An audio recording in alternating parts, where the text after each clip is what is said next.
이번에는 기후 위기 속의 소상공인의 역할이라는 그런 강의를 할 건데요. 지금 저희 탄소 중립이나 기후 위기나 이런 거에 대해서 되게 민감하게 반응하는 거라서, 그다음에 이송일 강사님을 소개해드릴게요. 이송일 강사님은 영화 감독님이래요. 인권 환경 운동도 막 같이 해주시는 분이고, 기후에 대한 기후 위기 시대의 춤을 추어라라는 책도 출판을 하셨고, 그다음에 기후 위기의 각성의 주제로 다수 강연을 하고 계시는 이송희일 강사님을 소개하겠습니다.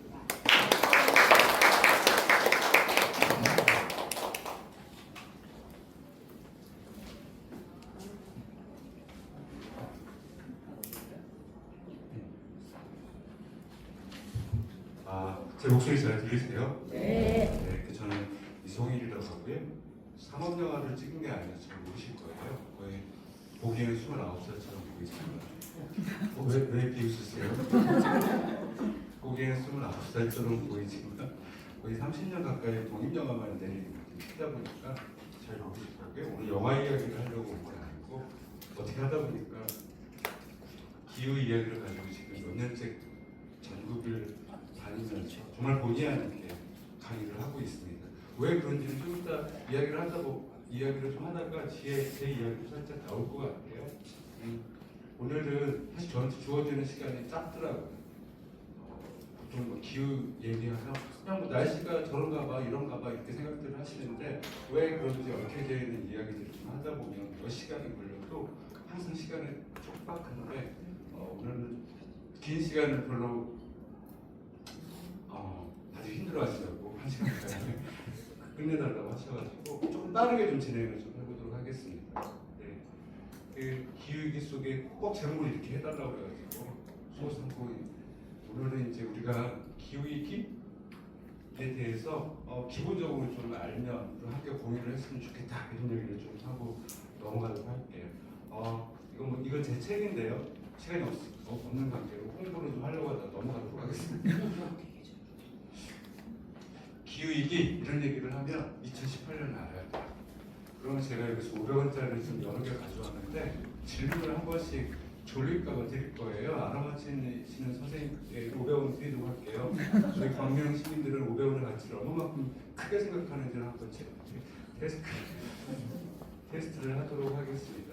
기후위기라는 말이 우리가 본격적으로 사용했던 시점은 언제쯤일까요? 언론에서든 아니면 뭐 정부가 됐든 학자들이 됐든.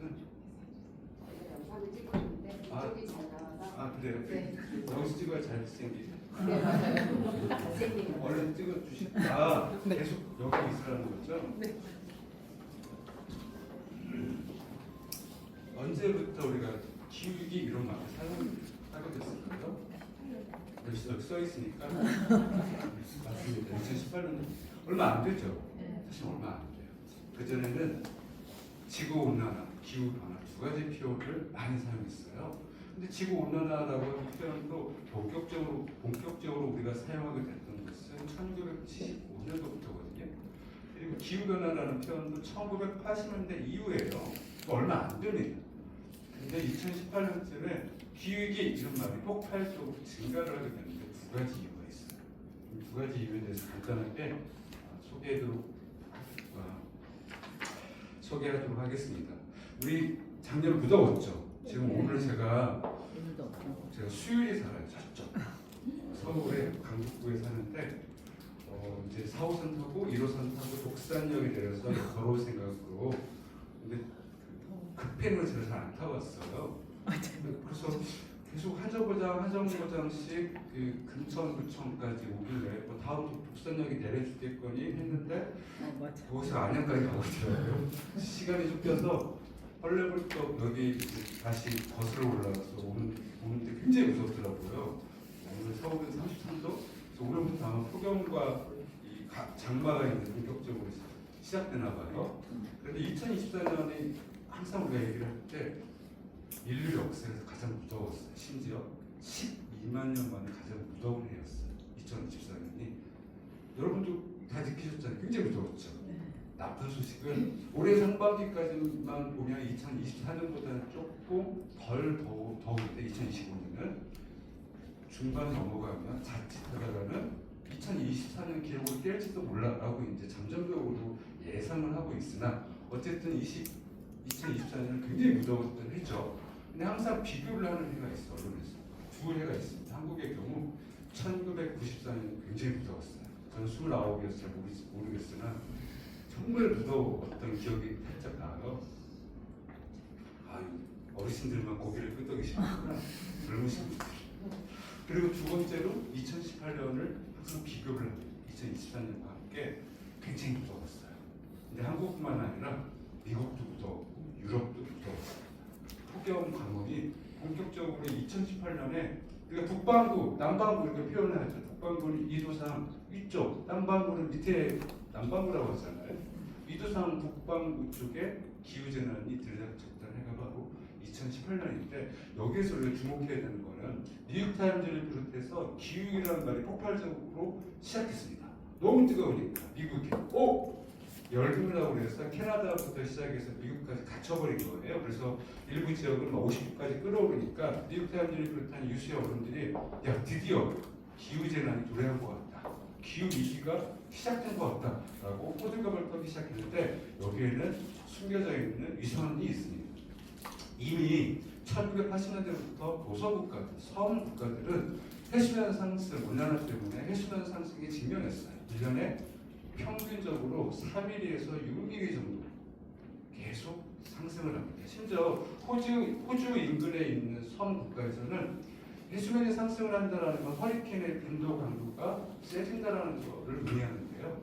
계속 해수면은 상승을 하지 허리케인이 한번 올 때마다 침수가 되는 정도가 심화되는데 호주 인근의 섬 같은 경우는 지금 무슨 일이 발생을 했냐면 허리케인이 올 때마다 돌아다니면서 조상의 뼈를 찾아요.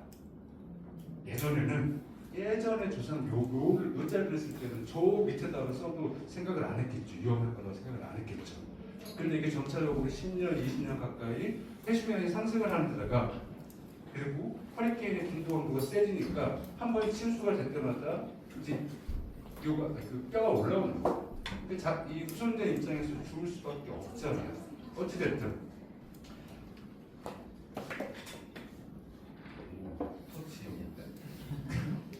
80년대부터 섬에 살고 있는 사람들은 자기의 터전들이 가라앉기 시작하니까 문제제기를 하기 시작했습니다. 전 세계에 존재하고 있는 섬 국가들이 배출된 온실가스를 한번 다 따져본 적이 있어요. 학자들이. 그랬더니 0.000은 잡히지 않습니다.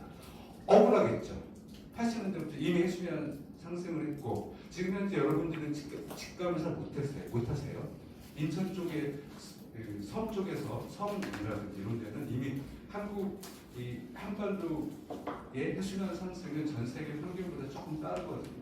그래서 인천 섬 같은 경우가 지금 너무 이 침식이 올라오고 있는 상태인데 침식이 된다라는 거 연분이 들어온다는 거예요. 점차적으로. 그러면 지하수도 오염이 되고 연분에 의해서 농사도 짓기 어렵겠죠. 그래서 지금 떠남의 망했다고 하고 있는 게 지금 인천 섬 풍경인데 이들은 지금 현재 다들 똘똘 뭉쳐가지고 사법재판소, 국제사법재판소에 지금 고소고발을 하고 있어요. 우리가 어디 갈 것이냐. 근데 그 단적으로 보여주는 게 좀 이따 말씀드릴 텐데 매년 11월 달이 되면 지구정상회담이 열려요. 온실가스 때문에. 그래서 뭐 전 세계 대통령, 총리 다 모여, 장관님이 다 모여서 어떻게 감축을 할 것인지를 매년 회의를 합니다. 그거를 줄여서 영어로 COP, 우리말로 풀면 UN 기후변화 협약 당사국 총회.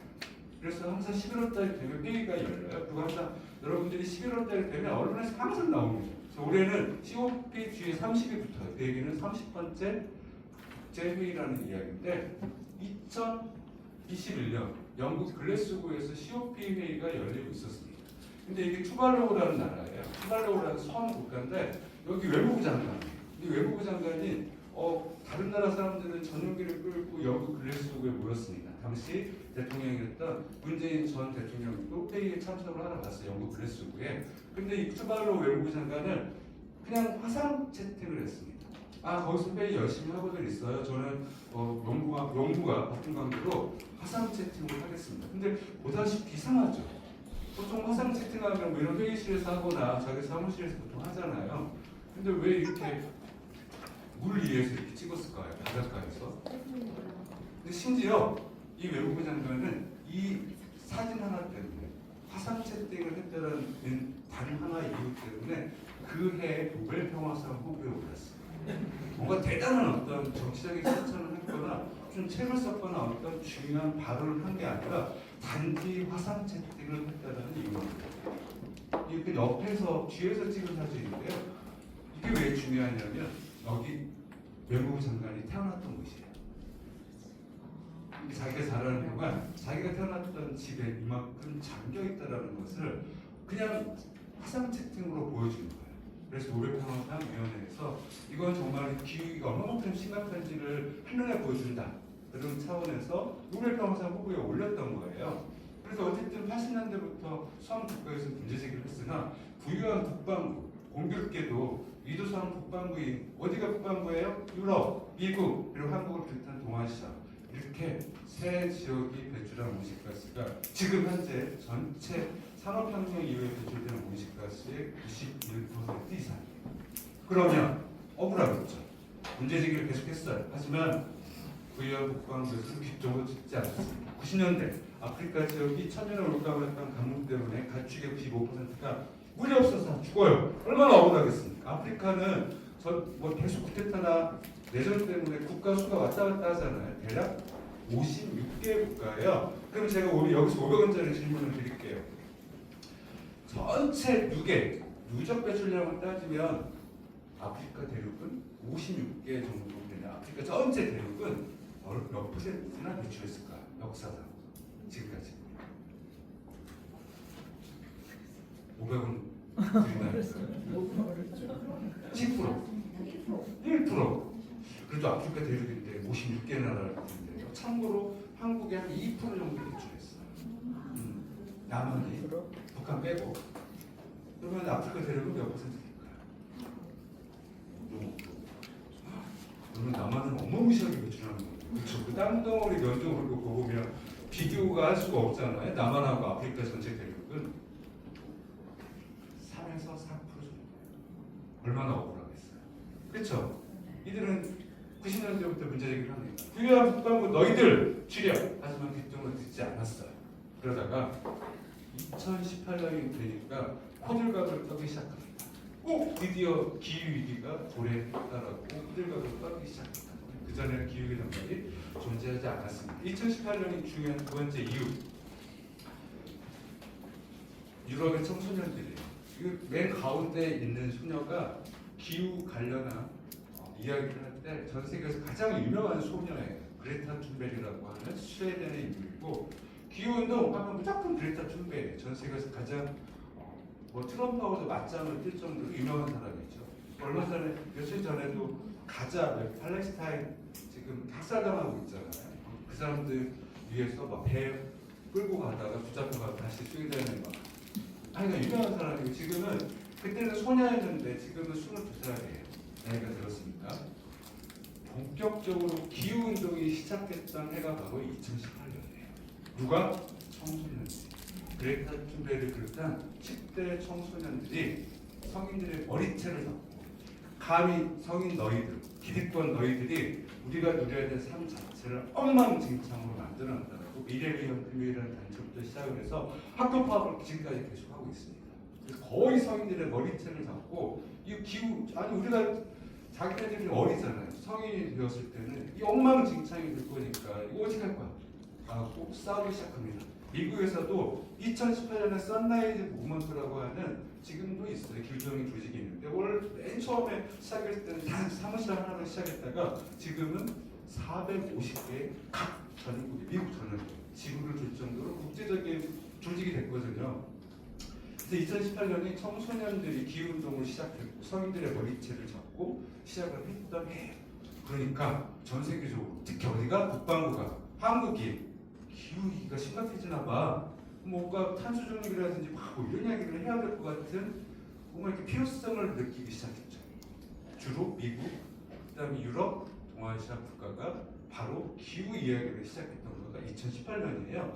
이 유명한 그레타 툰베리가 트위터에 2019년에 이런 글을 썼습니다. 지구인 여러분, 이제 지금 들이닥친 이 기후재난을 단지 기후변화라는 표현으로 표현하는 게 부족한 것 같습니다. 따라서 우리는 기후 비상사태, 기후 위기, 기후 붕괴, 생태 붕괴 이런 표현들로 이제는 사용합시다.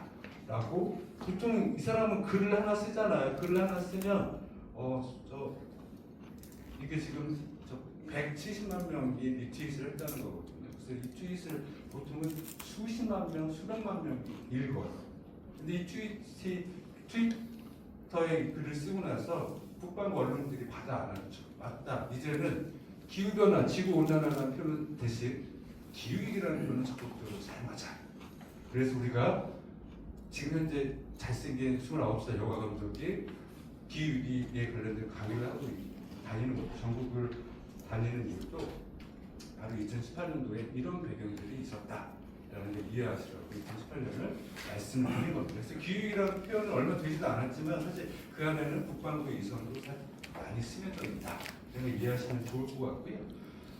저는 20대 초중반 때 생태주의자라고 저는 스스로 생각을 했어요. 관련한 공부를 좀 하고 그러다가 영화를 좀 도입명을 하고 싶어서 20대 후반에부터는 본격적으로 영화만 내리는데 찍어왔거든요. 도입 영화 가난해요. 그래서 서울의 반자에서 거의 30년째 계속 살면서 똑같은 반자에 살면서 영화를 찍고 있다가 2018년을 경유하면서 저도 아니 내가 예전에 기후 생태 관련해서 공부를 할 때만 해도 다음 세대 문제겠군이라고 생각을 했는데 이건 다음 세대 문제가 아니라 이제 지금 현재 우리 코앞에 닥친 우리 모두의 문제가 되버렸네 라는 자각을 해서 다시 놓았던 책도 다시 꺼집어내서 읽게 됐고 정보도 이제 취합을 하면서 이렇게 강의를 다니게 됐어요. 근데 이 사진도 보자마자 저는 머리에 망치로 머리를 충격에 빠졌어요. 근데 저뿐만이 아니었습니다. 그레타 툰베리 비롯한 전 세계 기후운동가들, 기후학자들, 기상학자들 다 이 사진을 자기 SNS에 올려놨어요. 그리고 다들 충격적이다, 미쳤다 이런 표현을 사용했는데 이 사진은 그린란드예요. 그린란드. 다들 아시죠? 이쪽 북쪽 옆에 있습니다. 북극권에 포함이 되죠. 근데 여기는 원래 선주민들이 살고 있었어요. 근데 지금 누가 덴마크령이에요.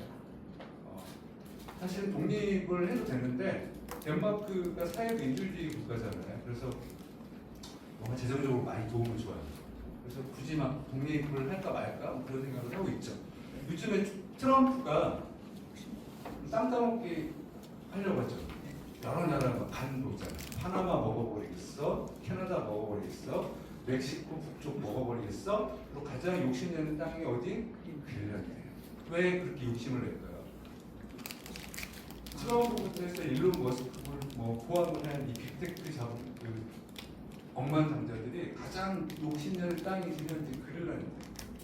그러니까 자원이 풍부하다고. 그렇죠. 지하 자원이 풍부한 건 알고 있었죠. 그런데 2019년 사진 덴마크령이기 때문에 덴마크 기상청 직원이 항상적으로 빙하 상태, 적설량 이런 걸 체크를 해요. 근데 이 직원이 2019년 2월 13일에 늘 하듯이 눈썰매를 타고 가다가 너무 깜짝 놀란 거예요. 사진 잠깐 스톱 해놓고 사진 하나를 찍었죠. 그리고 아마 사진을 찍으면서 그 사람은 그걸 깨닫지 못했을 거예요. 자기가 2019년에 전 세계에서 가장 유명한 사진을 찍었다는 사실을 몰랐겠죠. 뭐가 특이점 하나 있죠. 이렇게 녹으면 안 돼요. 빙하였죠. 근데 정은 첨벙첨벙, 심지어 너무 아름다워, 파래가지고 사람들이 이 한 장의 아름다운 사진에 충격적으로 그린란드가 저렇게 눕고 있다고 이걸 시각적으로 보여줍니다. 끔찍하죠. 2년 후에는 2021년경에는 심지어 그린란드에 홍수가 났어요. 거기는 비가 오면 안 되는 지역. 그리고 원래 비가 안 와요. 눈이 오죠. 근데 홍수가 났죠. 그린란드에 다 녹으면 어떻게 될까요? 여기 계신 분들은 제가 팩트 2가지만 돌아가시기 전에 반드시 보고 돌아가셔요. 하나, 인천공항이 잠기는 거 반드시 보고 돌아가셔요. 두 번째, 우리 부산에 가면 예전에는 막 해운대 앞바다 놀고 그랬잖아요. 지금 마린시티가 딱 초고층 빌딩이 지금 거의 다 점령해버렸잖아요. 지금도 비 많이 오고 그러면 약간 침수되거든요. 항시적으로 부산 앞바다가 항시적으로 침수되는 거 보고 돌아가실 거예요. 지금 현재 모든 인간들이 사라지고 오십가스를 배출하지 않더라도 그건 반드시 보고 돌아가시고 왜? 한번 배출된 이산화탄소는 대기 중에 떠돌면서 어딘가로 흡수되지 않으면 짧게는 수백 년, 길게는 만 년까지 남아있어요. 그래서 계속 열을 포획을 합니다. 좀 이따가 이산화탄소가 왜 이런 짓을 하는지를 설명해 드릴 건데요. 그것 때문에 지금 현재 사람들이 다 사라졌다 하더라도 지속적으로 기온이 올라가게 되거든요. 그래서 이 사진 하나가 빙하가 녹는다고. 심지어 여러분들 투모로우라는 영화 혹시 기억나세요? 많이들 보셨을 거예요. 기후변화에 관련돼서 가장 유명한 영화, 그리고 가장 많은 돈이 들어갔던 영화. 심지어 당시 2004년 영화인데요. 당시 대통령이 조지 부시였어요. 조지 부시를 비롯한 화석연료 기업들, 석유 기업들이 정말 불쾌했던 영화예요. 왜냐하면 지구온난화를 전 세계적으로 알려줬던 영화거든요. 근데 심지어 나사 있잖아요. 나사 과학자들은 거의 500명이 되는 과학자들한테 이메일이 도착합니다. 어느 날. 투모로우라는 영화가 개봉했는데 혹시 인터뷰가 들어오면 여기들이 다 셔럿 프리스에 입 다물어. 그러면서 성명선언을 발표해요. 투모로우라는 영화는 비과학적인 이야기를 하고 있다. 투모로우라는 영화는 되게 간단한 과학적 사실에 근거해서 가설에 근거해서 만든 영화. 상상력으로 만든 거예요. 태평양이 있어요. 지구에는 대서양이 있습니다. 실제로 대서양 밑에는 마법의 장치가 하나 있어요. 실제로 있어요. 컨베이어 벨트가 하나 있어요. 실제로 있어요. 얘가 무슨 역할을 하냐? 추운 지역의 바닷물, 해류, 따뜻한 지역의 해류, 바닷물을 계속 골고루 섞어줘요. 계속 골고루 섞어줘요. 이거를 대서양 순환 해류라고 해요. 정말 컨베이어 벨트처럼 전 지구적으로 해류를 골고루 뿌려요. 근데 만약에 이 컨베이어 벨트가 딱 멈춰버리면 어떻게 될까요? 멈추면 그렇죠. 섞어지지 못하니까 한쪽은 굉장히 추워지고 한쪽은 굉장히 뜨거워지겠죠. 섞어지지 못하기 때문에 이게 지구의 온도 조절 장치입니다. 그래서 그 영화는 컨베이어 벨트, 대서양 순환해류가 어느 날 멈춘다는 걸 가정하에서 갑자기 캐나다와 미국 서부의 얼음 폭풍, 소빙하기가 갑자기 들이닥쳐 사람들이 막 도망다니고 난리를 치잖아요. 그거를 만든 영화예요. 당시 비과학적이라고 얘기를 했습니다. 근데 지금 어때요? 3, 4개월 전부터 전 세계 과학자들이 발표를 하기 시작했어요. 지구인 여러분, 정말 미안한데 대서양 순환해류가 고장났습니다. 그리고 지금 현재 오십가스 속도 추이에 의하면 2050년경이 넘어가면 현저하게 대서양 순환해류가 느려질 가능성이 있습니다. 만약 느려지게 되면 어떤 풍경이 벌어질까요? 모르죠. 하나만 알 수가 있어요. 한쪽 지역은 더럽게 추워질 거고 한쪽 지역은 더럽게, 그래서 한쪽 지역은 얼음 천국, 한쪽 지역은 불 천국이 벌어질 수도 있어요. 그걸 한 번도 겪어보지 못했기 때문에 함부로 단정할 수는 없는 거예요. 하지만 그거에 근거해서 정말 우리 인류는 단 한 번도 겪어보지 못했던 기후재앙을 막게 될 수 있다. 이걸 보여주는 거예요. 왜? 염분의 농도가 약해지면 해류의 흐름이 느려져요. 근데 바다는 소금물이잖아요. 염분이 있죠. 근데 얘네들은 바닷물이에요. 빙하는 바닷물 아니에요. 담수잖아요.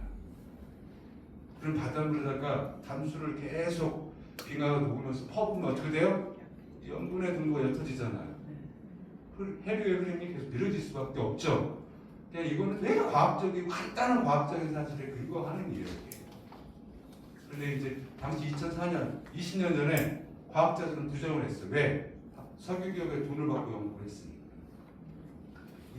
이제서야 20년 만에 과학자들이 큰일 났습니다. 진짜 고생하는 것 같습니다. 투모로우라는 영화처럼 며칠 만에 갑자기 얼음 폭풍이 들이닥치고 그런 드라마틱하지는 않아요.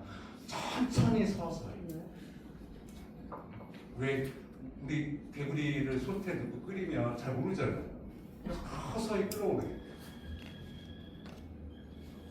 자, 간단하게 제가 시간이 없는 관계상 각각의 지금 여러분들은 기후 위기, 기후 재난 맨날 언론에서 얘기 나오니까 다 안다고 생각하세요.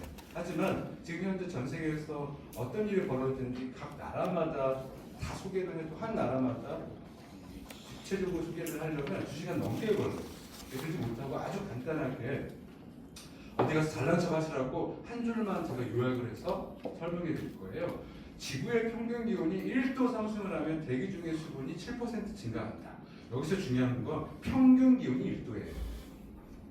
지표면 저 대기, 바다, 뭐 해수면, 뭐 북극 다 포함을 한.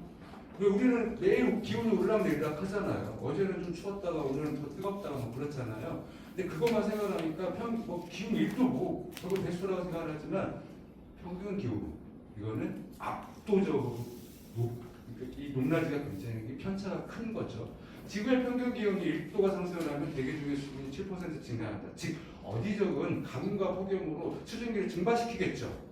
그러면 한쪽 지역은 굉장히 뜨겁고 건조한데 무겁습니다. 7% 정도 수증기가 대기 중에 막 돌아다니니까 무거워요. 떨어뜨려야 돼요. 그래서 3, 4년 전부터 기상학에서 등장한 표현이 뭐냐면 플래시 플로드, 돌발 홍수라는 표현을 사용하기 시작했습니다. 어느 정도의 강우량인지 몰라 예측하지 못해. 어느 지역인지 예측하지 못해. 돌발적으로 쥐를 물장처럼 떨어뜨리는 거예요. 그래서 3년 전에 충북 오송에서 안타까운 참사가 일어났었죠. 이 막 지하구도 잠겨가지고 많은 분들이 안타깝게 이제 목숨을 잃으시고 그랬었잖아요. 근데 그 사건이 벌어졌을 때 몇 시간 전에 충북 지역에 천년을 올까 말까한 홍수가 강우량 비가 그냥 주름 쏟아졌던 거예요. 몇 군데 지역에 오송 참사가 그렇게 발생을 했죠. 근데 이제 한국 이 기상청은 다른 나라들은 플래시 플로드 돌발 홍수라는 표현을 쓰는데 그거를 직역하는 거가 너무 부끄러운 거 같아요. 여러분들 비만이 지금 이제 내일부터 장마라고 하니까 비만이 오면 저 재난 문자 오잖아요. 뭐라고 와요? 극한 오보라고 와요. 비과학적인 얘기. 사실은 돌발 홍수라고 하는 게 정확한 표현이에요. 근데 기후재난은 한쪽은 이렇게 불재난이라고 한다라면 한쪽은 이렇게 물재난이겠죠. 제가 세 나라를 간단하게 보여드릴게요. 이건 작년 9월달 사진인데요. 스페인 말레이시아 지역. 근데 이건 AI로 했거나 합성을 한 게 아니라 실제 이랬어요. 단 4시간 만에 1년치 비가 그냥 쏟아진 거예요. 주름, 플래시 플로드, 돌발 홍수. 극한적으로 그냥 비가 온 거예요. 뭐 이렇게 난리가 안 됐습니다. 많은 사람들이 사망을 했고요. 지금 이렇게 보시면 하얗게 떠 있는 거가 저거예요. 자동차랑 버스예요. 얼마만큼 많은 사람이 죽었겠습니까? 지금도 다 복구가 안 됐고요. 심지어 많은 사람들이 사망을 했기 때문에 스페인은 국왕이 있어요. 국왕과 총리가 발렌시아 지역을 이제 방문을 했죠. 이제 비상사태를 선포하고 그랬더니 분노한 시민들이 돌을 집어 던져가지고 다 도망갔어요. 그 정도로 아주 심각했었죠. 한쪽에서는 이렇게 물재난이 발생한다고 한쪽은 뜨겁겠죠. 여기는 어디 나라일까요? 여기는 올해 1월달입니다. LA에 미국 캘리포니아 남부 LA 지역입니다. 미국 역사상 가장 큰 산불이 났어요. 이게 지금 다 탄 거예요. 심지어 여기 박찬호 씨, 야구 선수였던 박찬호 부자잖아요. 여기 박찬호 여기가 LA의 말리부라고 하는 구촌인데요. 다 타버린 거예요. 박찬호 씨 집, 페리스 힐튼이라고 하는 전 세계적으로 유명한 가수. 그다음에 조 바이든 전 미국 대통령이었던 두 번째 아들인 헌터 바이든 집도 70억짜리 집도 다 홀라당 다 타버렸어요.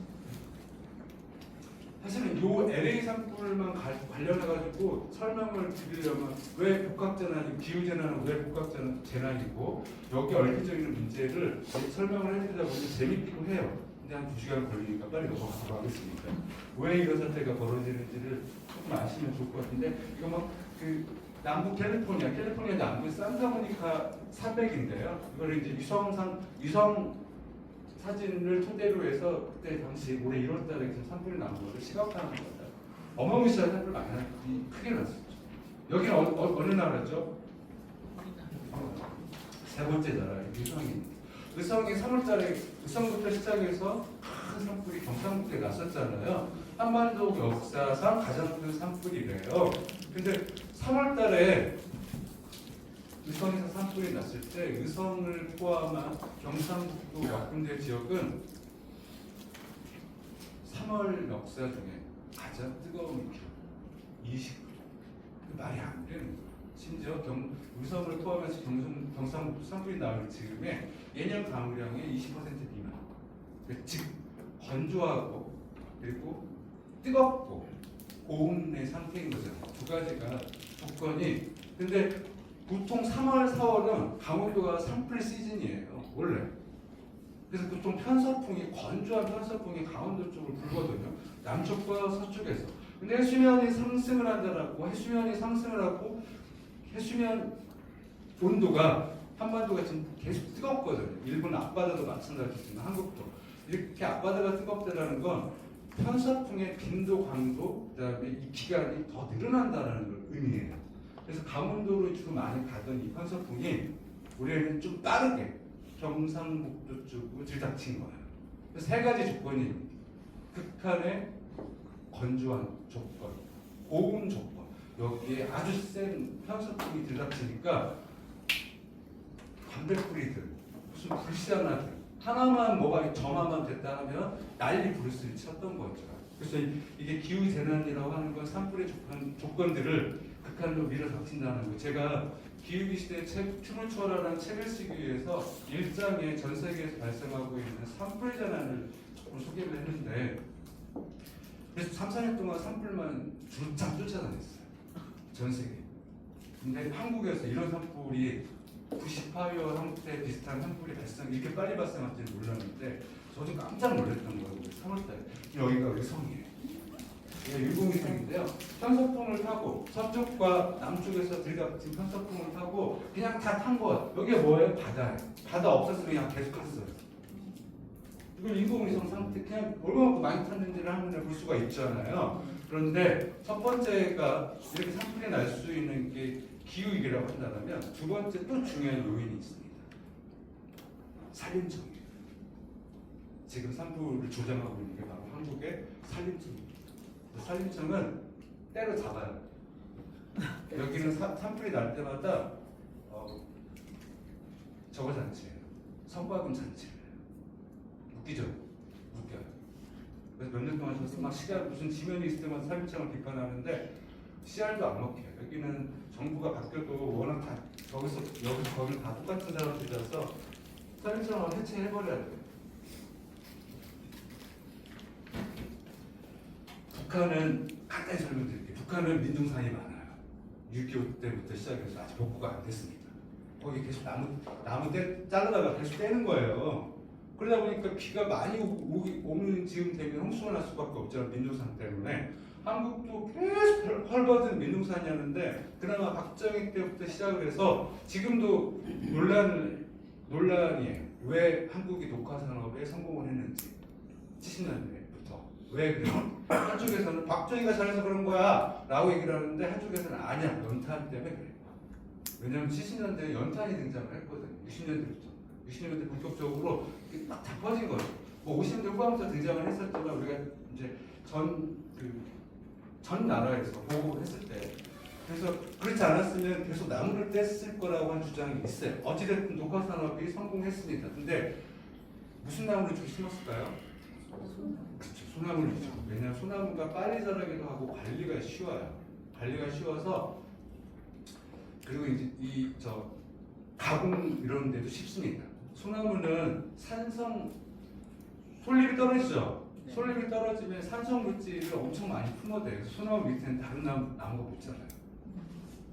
그래서 벌채를 하거나 가공을 하는데 되게 용이한 거죠. 아니 생각해보세요. 무슨 산나무들 빽빽하고 있으면 그거 자르는 것도 일이고 옮기는 것도 일이잖아요. 근데 조밀조밀하게 줄 세워서 소나무를 심어놓으면 다른 밑에 나무도 안 자라고 풀도 안 자라요. 그래서 굉장히 관리가 편하죠.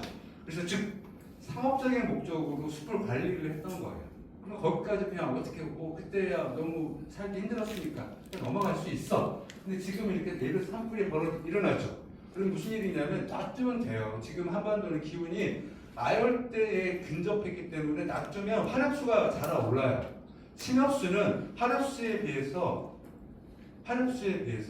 무려 산불의 25배 가량 약합니다. 즉 화력수가 훨씬 더 물을 머금고 있어요. 소나무는 송진을 비롯해서 나무 성분의 20% 가량이 다 오일 성분이에요. 그래서 그냥 서 있는 쉽게 말하면 휘발유예요. 가연성이 너무 높은 나무예요. 근데 자, 산불이 났습니다. 예를 들면 산불이 이제 났죠. 우리 3월 달에. 그러면 산림청에서 다 기계 중장비 가지고 와서 여기 어떻게 해요? 그냥 놔두면 화력수도 밑에서 자라지는 소나무도 다시 재생이 돼요. 껍데기만 타도 소나무가 워낙 독해가지고 가서 보시면 막 싹 올라와요. 근데 어떻게 해요? 싹 자릅니다. 그래서 이 토양을 싹 토양을 숲의 토양을 건드리면 안 돼요. 그 안에 땅 속에 이산화탄소부터 메탄이라고 하는 오시가스가 다 경기되는데 그게 훼손되거든요. 어디로? 다 땅 속, 다 하늘로. 그것도 문제인데 문제는 멀쩡한 나무들을 다 잘라가지고 어디로 가요? 어디로 가져가요? 발전소로 가지고 와요. 팔아먹습니다. 그래서 우주 펠릿이라고 만들어서 요즘에 정부 보조금을 전국에 뿌리면서 우주 펠릿 보일러 설치하라고 난리예요. 지금 나무를 쪄서 짜서 총알 크기로 만든 거 우주 펠릿이라고 합니다. 그러면 산림청은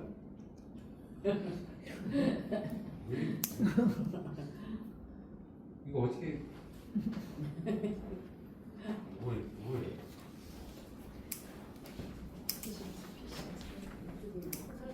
안 좋네. 안 돼. 마우스를 해주실 거예요. 그 어쨌든 쓱 다 가지고 갑니다. 다 가지고 와서 그리고 심지어 한국은 97년도 전 세계적으로 도쿄 오정사라고 기후 협약을 맺었는데 그때부터 원죄가 있어요. 나무를 갖다가 떼면 발전소에 갖다가 떼면 재생 에너지로 간주를 하기 시작했던 거예요. 거기에 바로 원죄입니다. 그래서 이 산림청이 나무 가지고 와서 발전소에다 갖다가 줘도 다 보조금 잔치를 벌이는 거예요. 재생 에너지로 간주하기 때문에. 그런데 전 세계에서 나무를 갖다가 발전소에 떼면 당연히 나무는 탄소 덩어리예요.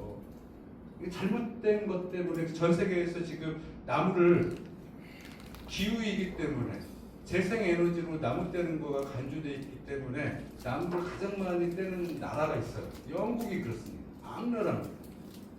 전 세계에 있는 숲을 다 잘라다가 지금 그래서 발전소에 떼요. 드렉스라든지 이런 기업들이. 그 다음에 나무를 막 갖다 떼는 나라가 있어요. 수입을 해다가. 어디? 한국이에요. 일본. 두 나라가 두 번째로 비중이 커요. 우리 산림청 애들은 그래서 2년 전에 10억 불의 소나무를 다 자르자. 그렇게 얘기했어. 10억 불의 어린 나무가 무슨 탄소를 더 많이 흡수하는 이산화탄소를 더 많이 흡수하네라고 하는 말도 안 되는 주장에 근거해서 나무들을 빨리 자르고 어린 나무를 키우자라는 거. 사실 그게 우주 펠릿과 재생에너지가 들어가기 위해서. 근데 이제 이렇게 가지고 와서 보조금 잔치 한 다음에요. 임업회사랑 계약 관계에서 또 정부 돈으로 소나무 어린 묘목들을 갖다 심는 거예요. 다 심은 어떻게 빽빽이 줄지어서 이 가연성이 살아있는 휘발유인 얘네들. 사실은 놔둬도 돼요. 그냥 돈 안 들이고 그냥 놔둬도 화력도 알아서 자라요. 참나무부터 해가지고 근데 얘네들은 방화벽입니다. 그래서 제가 산불 난처 관련해서 드론이나 이런 거 가지고 와서 많이 촬영을 해요. 그 환경단체입니다. 그럼 산불 나면 다 탔는데 딱 멈춰요. 어디에 산불이? 어디에 다 멈춰요? 다 화력소 앞에 멈춰요. 참나무 이런 데서 방화벽에 걔네들은 물을 잔뜩 머금고 있죠. 그래서 왜 산림청 얘기를 하면 한두 끝도 없습니다. 넘어가도록 할게요. 제가 몇 개 그러면 기후위기라는데 제가 수포자라서 수학, 과학 이런 걸 되게 힘들어요. 그래서 그 그래프는 그냥 딱 한 3개, 4개밖에 안 가져왔습니다. 기후위기 얘기하는데 도대체 얼마만큼 심각하고 우리는 어느 지점에 있는 거야? 이거를 간단히 보여주는 그래프예요. 이거 2만 년 동안의 지구의 기온을 보여주는 그래프입니다. 지금이 어디냐면 이쯤이에요. 지금으로부터 11,000년에서 13,000년 전에. 그러면 어느 지점? 바로 여기입니다. 지금으로부터 11,000년에서 13,000년쯤. 그걸 홀로세가 시작됐다고 보통 이제 과학자들이 얘기를 하는데 그 전에는 보면 기온이 되게 낮았죠. 빙하기였어요. 플라이스토세라고 해서 홍적세라고 해서 빙하기입니다. 서서히 빙하, 지구의 기온이 올라가니까 빙하가 물러날 거 아니에요. 녹을 거 아니에요. 그래서 11,000년에서 13,000년쯤 되니까 인간이 땅덩어리가 녹고 그 전에는 막 동굴 추우니까 동굴 속에서 이렇게 살았어요. 농사를 짓기 시작합니다. 즉 신석경명이 시작됩니다. 여러분 중학교 교과서 신석경명 그러잖아요. 바로 여기 때 농사를 지으면서 인류가 농사를 기반으로 문명을 구축하고 막 문화를 번영시켰어요. 사람들이 자손들을 막 이제 번영을 했죠. 11,000년에서 13,000년 동안 번창을 한 거예요. 이렇게 인간들이 문명을 농사를 기반으로 번창할 수 있게끔 안정적인 기후 패턴을 보여줬던 시기, 이거 바로 홀로세라고 이제 부른다고 그랬잖아요. 근데 보다시피 어땠습니까?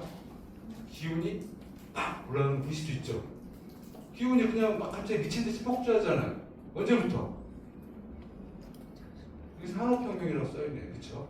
산업혁명 때부터 기온이 폭주를 하는 걸 볼 수 있잖아요. 그러면 일루세가 깨져버린 거죠. 그렇죠? 일루세가 홀로세가 깨진 거잖아요. 그래서 이 홀로세가 깨졌으니까 여기를 뭐라고 부를까? 일부에서는 인간 활동에 의해서 지구 생태 시스템이 교란이 되었고 홀로세가 깨졌으니 일루세라고 부르자. 아니다. 왜 인간 탓을 하냐? 저쪽 석유 기업의 이사진과 뭐 탄소도 별로 배출하지 않는 가난한 사람 똑같은 인간으로 통칭을 하면 안 되지. 자본주의가 시작되면서 발생된 일이니까 자본세라고 부르자. 그리고 저처럼 아니다. 15세기 말부터 유럽이 남반구를 식민 지배하면서 발생된 일이기 때문에 플랜테이션 세의 라고 주장하는 사람들이 있고요. 제가 이번에 쓴 책은 바로 이제 세 번째 입장인데 어쨌든 지금은 저희가 이쯤에 있는 거예요. 1.1도와 2도 사이에 이렇게 있습니다. 그래서 2만 년 동안에 이 그래프를 놓고 보면 뭔가 비정상적이라는 걸 한눈에 볼 수가 있잖아요. 그렇죠? 인위적이에요. 뭔가 작동이 됐고 미친 듯이 기온이 하고 있고 자연스럽지 못하다는 것을 확인할 수 있죠. 그럼 여기서 어찌됐든 산업혁명 때부터 산업혁명이라고 하는 것은 증기기관이 있잖아요. 증기기관에 석탄을 갖다가 에너지를 쓰는 거예요. 석탄을. 쉽게 말하면 예전에 공장은 다 강에 있었습니다. 뭘로? 풍차와 이게 뭐죠? 물레방아. 그러니까 수력의 힘을 빌리는 거예요. 그래서 궁덕궁 뭐 이렇게 해서 밀가루도 빻고 뭣도 다 이 강의 물의 힘을 빌렸잖아요. 근데 이 증기기관이 발생을 했는데 석탄을 갖다가 넣으니까 어디 자연에 구속될 필요가 없는 거예요. 그래서 뭐 도시가 됐든 어디가 됐든 공장을 돌릴 수가 있습니다. 무한하게 공장을 돌리기 시작했어요. 이때부터. 그래서 지금 현재까지의 지구의 기온을 한눈에 보여줍니다. 온실가스가 올라가니까 많이 배출하니까 지구의 기온이 올라가요. 그럼 제가 여기서 1,000원짜리 질문을 드릴 거예요. 이렇게 가파르게 상승을 하는데 왜 유독 1980년쯤부터 해서 기온이 또 가파르게 더 상승을 할까요? 왜 하필이면 1980년일까요? 이 질문을 광주에 가서 한번 한 적이 있어요. 똑같은 그래프를 가지고. 그때 광주 시민이 손을 막 번쩍 너무 빨리 들었어요. 5.18? 1980년이면 왜 그럴까요? 산업화는 훨씬 이때부터 산업화가 됐으니까 19세기 중반부터 1,000원 드릴게요. 왜 이제부터요?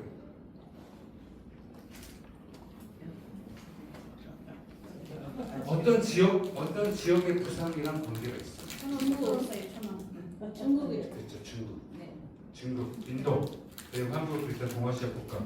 즉 동아시아 지역이 본격적으로 산업화 대응에 들어가게 된 거죠. 그렇잖아요.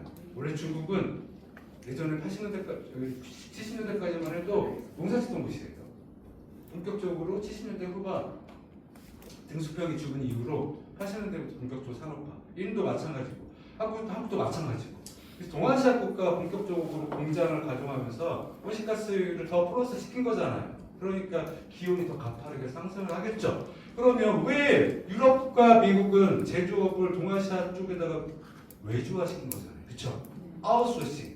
외주화시키는 거예요. 오염산업, 화학산업. 그래서 한국 울산이나 예전에 다 화학 제조 어디가 다 저 경산 남부 쪽에 막 분포돼 있었잖아요. 거기 예전에 70년대, 80년대 수출공단 있고 막 신발 거기 다 만들고 했었잖아요. 지금이야 이제 동남아시아로 또 이제 우리도 아웃소싱을 해버린 단계가 됐지만 그렇게 아웃소싱 외주화를 통했고 그러면서 세계화가 시작됩니다. 세계화를 기반으로 여러분들 들어보셨을 거예요. 신자유주의. 규제 다 없어 철폐해. 무한하게 자유무역. 그리고 모든 자연들을 금융화하고 이러면서 전반적으로 계속적으로 온실가스가 더 증가할 수밖에 없다. 이거를 이제 이해하시면 좋을 것 같아요. 이거 넘어갈게. 사실은 되게 재밌는 그래프고 제가 다음에 책을 쓴다면 이 그래프와 관련된 책을 쓰고 싶은데 왜 온실가스가 증가하는데 똑같이 80년대부터 극우 세력, 파시즘, 이거 한국도 관련이 있는데요. 1920년, 왜 넘어간다고 해서 설명을 하고 있지? 1920년대 이탈리아부터 시작해서 파시즘이 가능합니다. 그래서 30년대, 40년대 2차 세계대전이 시작되면서 나치즘 엄청난 인기를 많이 가졌죠. 이게 유럽의 전체적인 정치 지형인데 검정선이 바로 파시즘과 극우 세력의 지지도로 보여주는 거예요. 여기 높잖아요. 그쵸? 2차 세계대전이에요. 나치즘이 발생했을 때. 그리고 1차 세계대전에서 이탈리아 지고 독일 지고 미국 일본 졌잖아요. 파시즘은 완전 인기 떨어졌겠죠. 왜냐면 바닥을 헤매고 있었습니다. 그래서 80년대부터 갑자기 가파르게 상승하죠. 지금 어때요? 2차 세계대전에 입각해요. 극우 세력이. 한국도 관련이 있는 거예요. 근데 이걸 설명하자 보면 한쪽 끝도 없이 늘어질 것 같으니 대충 온실가스를 배출하는 게 바로 신자유주와 관련이 있다고 한다면 이것도 마찬가지입니다. 여러분들 탄소 중립 들어보셨죠? 네. 다른 건 다 모르셔도 탄소 중립은 다 아세요. 그래서 저는 문제가 많다고 생각합니다.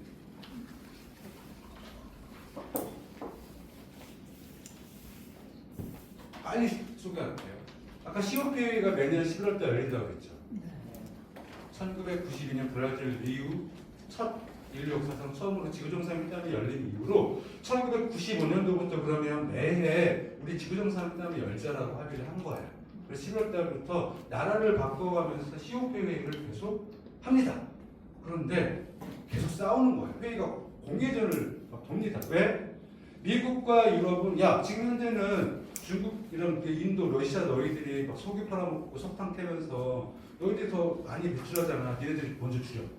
그럼 중국과 막 이런 나라들이 무슨 개소리야. 산업혁명 이후부터 유럽과 미국이 압도적으로 배출하면서 너희들이 자본주의 발전시키면서 탄소를 물고 빨고 지금 이 난리를 만들었으니 니들이 먼저 줄여.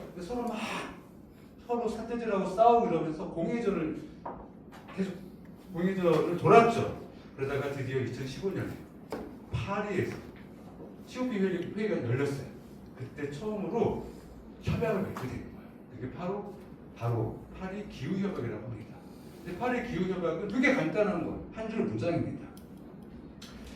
지금부터 김세기 말까지, 여기서 김세기 말이란 2015년 파리 기후협약이니까 2100년이 되겠죠. 2100년까지 지구의 평균 기온을 1.5도 상승으로 끊지 않으면 인류는 이 지구에 안정적으로 거주할 수 없어. 이게 바로 파리 기후협약 내용이에요.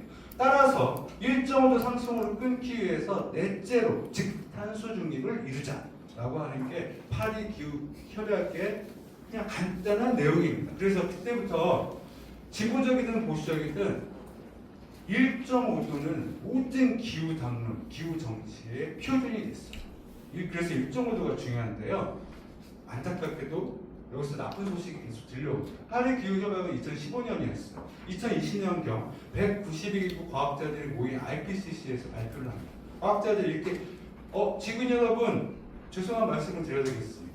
파리 기후협약을 맺었을 때 여러분도 다 보셨어요. 그냥 눈으로 보셨는데 그냥 스쳐 지나가는 거예요. 왜냐하면 정말 인류가 단 한 번도 도달하지 못했던 감격스러운 장면이다면서 파리 그 회담장에서 정치인들이 서로 껴안고 막 울고 불고 박수치고 하는 거 생중계했거든요.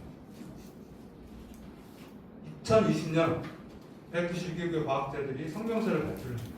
근데 미안한데 파리 기후협약을 맺은 지 지금 5년이 지났는데 안타까운 소식을 전해드려야 되겠습니다. 지금 현재 산업혁명 이전과 비교를 해서 분명히 1.5조 상승을 끊어보자고 얘기를 했는데 2020년 기준으로 이미 1.2조 상승을 해버렸다. 어떻게 해야 되죠 지금 여러분? 라고 발표를 2020년 했는데 그리고 나서 나쁜 소식은 계속 끊이지 않았습니다. 2024년 이제 무더웠다고 아까 초반에 말씀드렸죠. 1.5조 넘어버렸어요. 1.5. 분명히 인류의 마지노선이라고 얘기하는 1.5도라고 얘기를 했는데 2023년이 넘어버린 거예요. 당연히 2023년까지는 엘니뇨 영향권에 있었습니다. 엘니뇨란 태평양 서쪽의 수온을 끌어올려서 평균 0.4도에서 0.6도 올리는 거기 때문에 당연히 아까 2020년에 과학자들이 1.2도 올랐다고 그랬잖아요. 거기에 엘니뇨 0.4도 더해보세요. 1.5도 당연히 상승을 한 거는 이해가 2023년부터. 근데 2024년 2월 달에 엘니뇨는 끝났거든요. 그래서 과학자들은 2024년 하반기 때부터는 다시 내려갈 줄 알았어요. 라니냐로 접어들기 때문에. 계속 엘니뇨 라니냐 몇 년 기준으로 지구가 차가워졌다 따뜻해졌다 이걸 반복하는 거예요. 근데 2024년 2월 달에 라니냐 단계로 접어들었는데 계속 기온이 폭주한 거예요. 올해 지금 현재 보세요. 이 녹색이 지금 현재 2015년에서 2017년 평균 지구의 기온이에요. 근데 지금 현재 2024년도부터 해서 지금까지는 이게 빨간 기온. 근데 여기 옆에 보세요. 이게 1.5도예요. 근데 어때? 넘어버렸잖아요. 그럼 파리 보통 우리가 온난화를 어느 정도 온난화를 하고 있네라고 하는 게 보통 15년이에요 기준이. 그래서 이렇게 2, 3년 가지고 이 추세를 판단하는 것은 오류가 있습니다.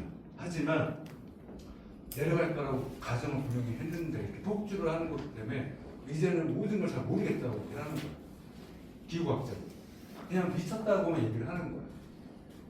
아니 넘어버렸잖아요 지금. 그래서 조심스럽게 과학자들이 이렇게 얘기를 합니다. 우리는 어쩌면 분명히 금색 말까지 1.5도 끊어보자고 얘기를 했는데 지금 바로 1.5도 시대에 돌입했을 수도 있습니다. 따라서 파리 기후협약 탄소 중립을 쫙쫙 찢어버릴 필요가 있습니다. 즉 계약을 다시 할 필요가 있는 급진적으로 줄여보기 위해서. 자, 그래도 참고로 여러분들 어떤 분들은 이런 얘기 하실 거예요. 아니 올해 겨울에 눈도 많이 오고 더럽게 춥더니만 무슨 온난화야. 지구 따뜻해진다며. 이거 온난화 때문에 그래요.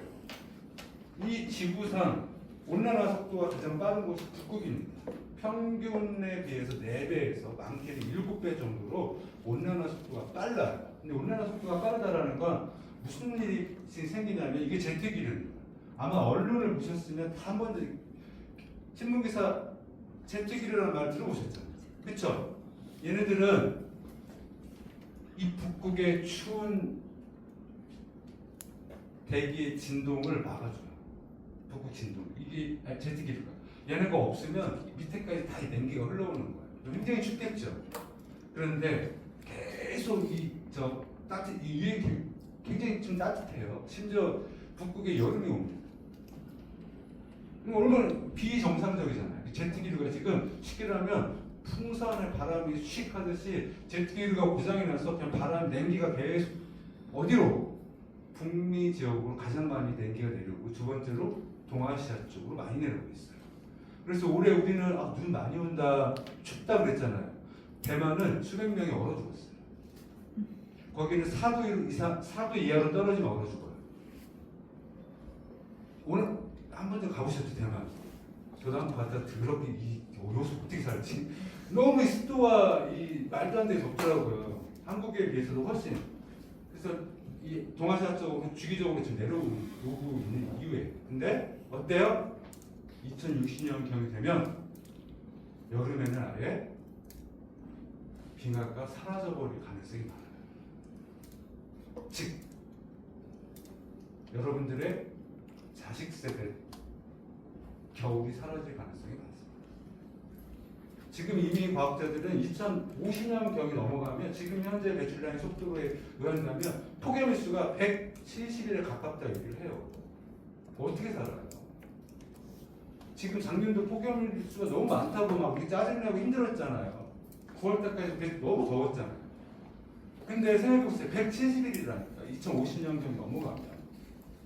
그러면 지금 막 자라는 이 친구들이 중장년 막 삶을 누리고 막 어디 이제 돌아다니면서 꽃사진 찍고 이럴 때쯤 되면 정말 더럽게 뜨거워서 그걸 못 하는 거죠. 못 누리는 게 되는 거죠.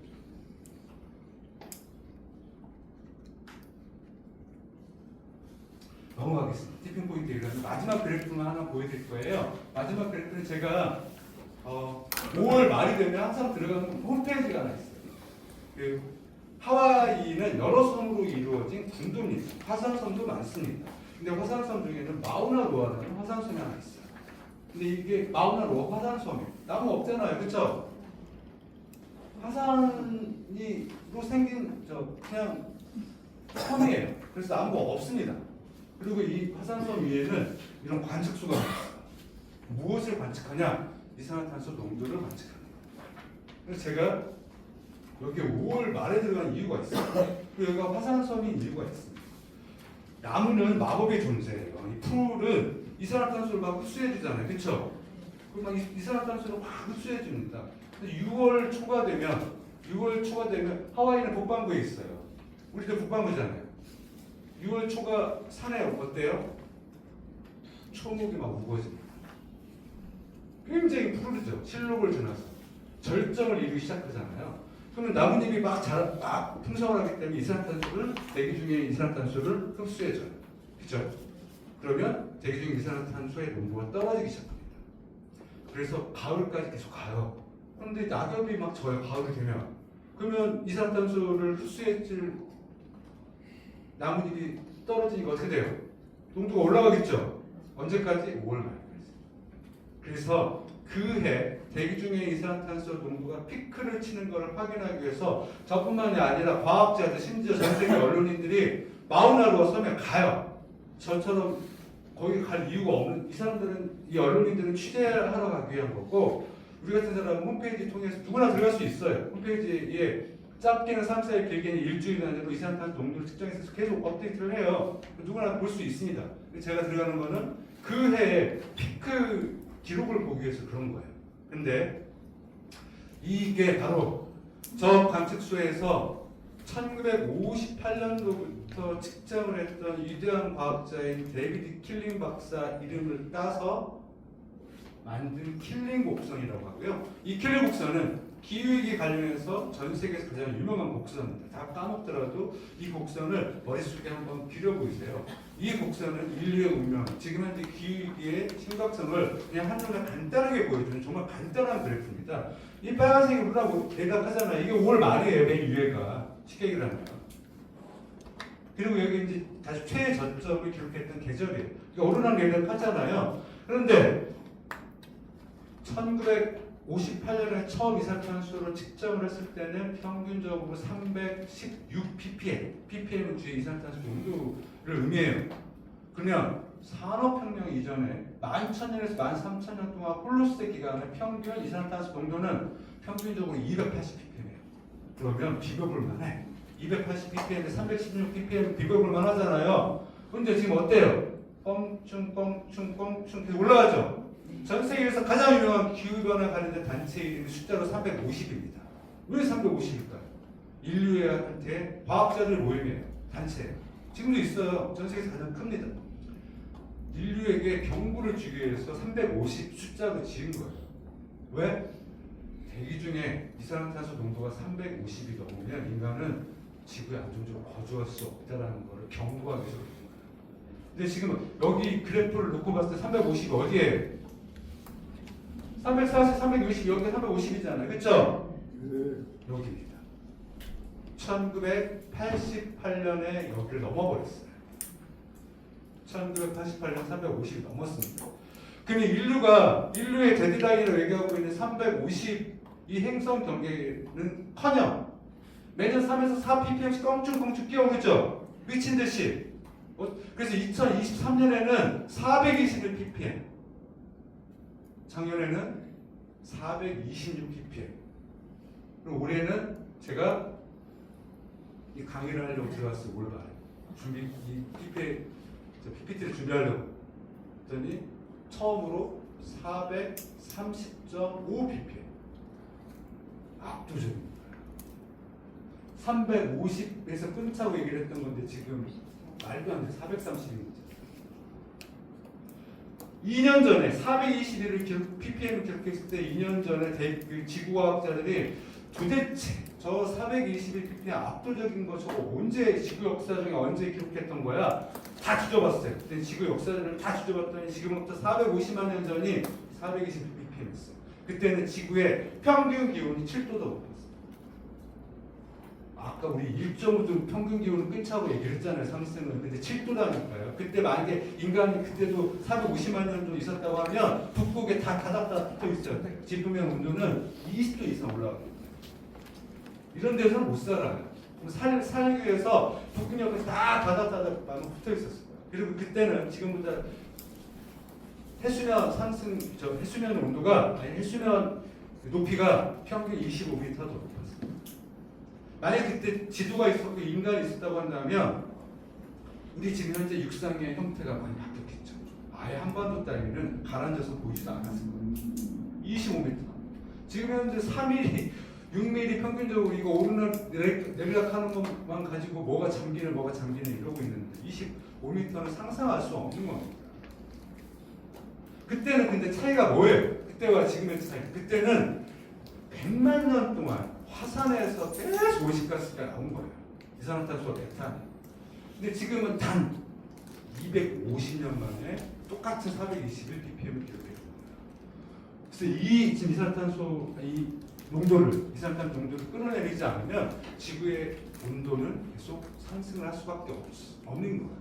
그래서 제가 아까 말씀드렸던 지금 갑자기 어벤져스 영화의 타노스가 싹 생명체를 다 날려도 계속 지구의 기온은 올라가고 인천공항이 잠긴다는 거는 반드시 보고 들어가실 거라고 말씀드린 거죠.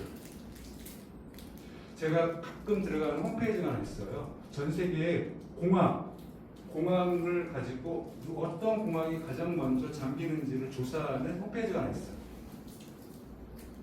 50개 공항 중에 항상 들어가는 공항이 있어요. 어디? 김포공항. 지금 공항이 어디에다 지어놨어요? 다 저지대요. 바닷가에다 지어놨잖아요. 인천공항이든 김포든 김해든 그때 공항 지을 때는 해수면 상승과 기후 위기에 관련된 반영이 안 됐던 거죠. 그렇죠? 그래서 계속 해수면 상승에 의해서 계속 공항들이 잠기게 되는데 김포공항이 1000개 이상의 공항 중에 50위권 안에 항상 들어와 있습니다. 근데 지금 신공항이 그래서 드럽게 멍청한 짓을 하고 있는 거예요. 다 나가요. 지금 신공항 어디다 지어? 가덕점에 섬에다 심지어 섬에다 짓고 저기 새만금 저기 바닷가 옆에 다 지어놓잖아요. 미치겠어요. 이게 왜 거기다 지으면 안 되는 건 뭐 이 기후가 올라가면 양력 자체가 많이 변화되거든요. 그래서 비행기가 이륙하거나 착륙을 할 때 문제가 발생을 많이 하게 되는 것부터 시작을 해서 지금 난기류가 큰 문제예요.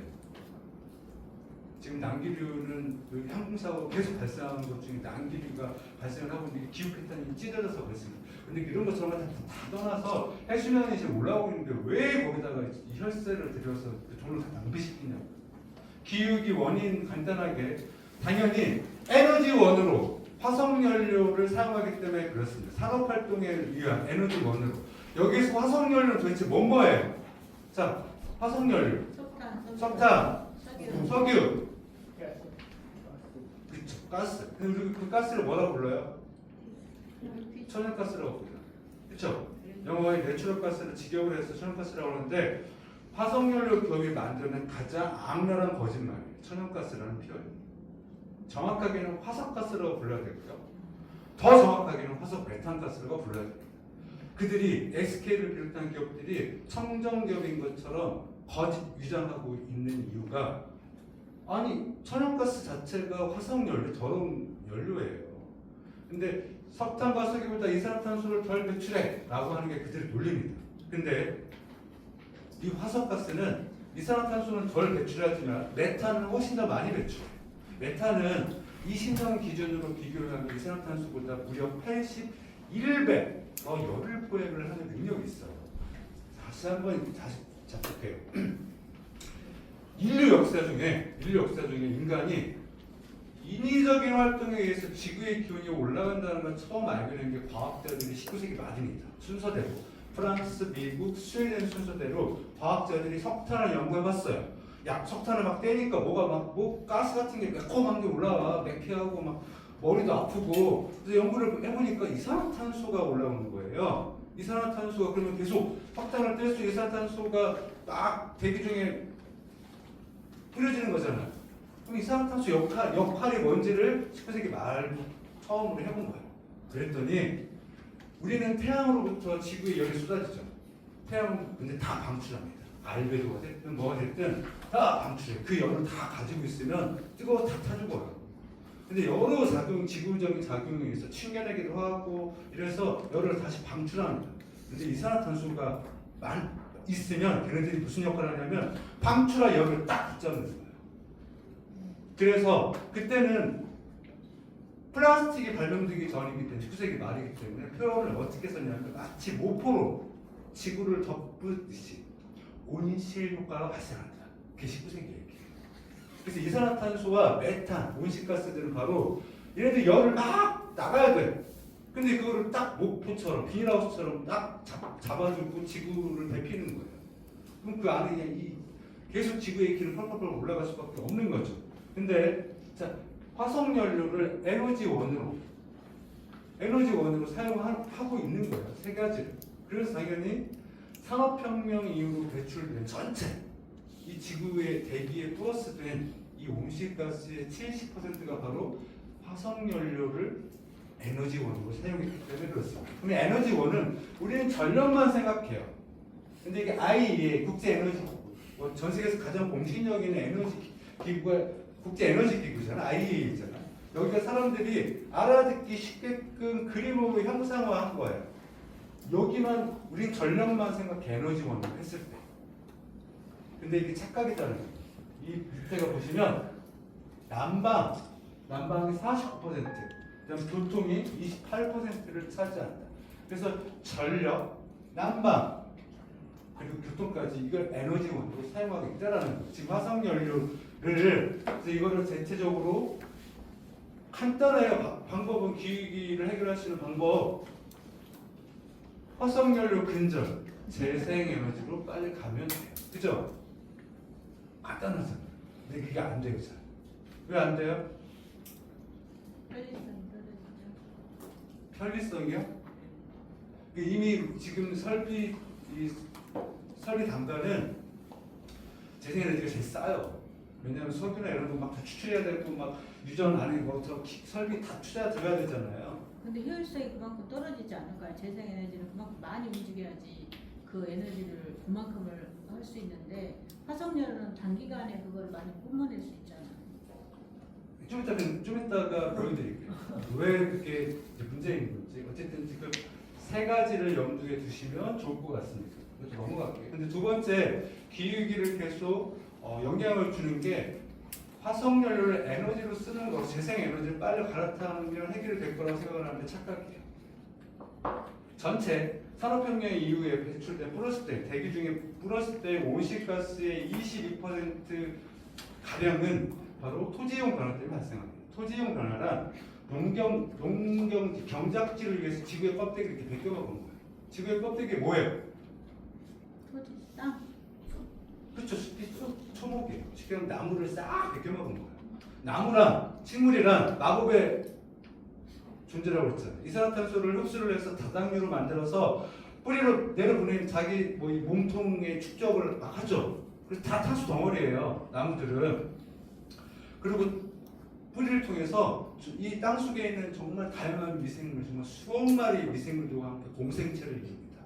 근데 이 미생물들은 이산화탄소를 다당류로 만들어서 감사하네 먹잖아요. 그렇죠? 근데 얘네들은 생애주기가 짧죠. 죽어요. 땅속에서. 그래서 뭐가 돼요? 그렇죠. 즉 그게 뭐냐면 이산화탄소를 계속 땅속에 저장시켜 주는 거예요.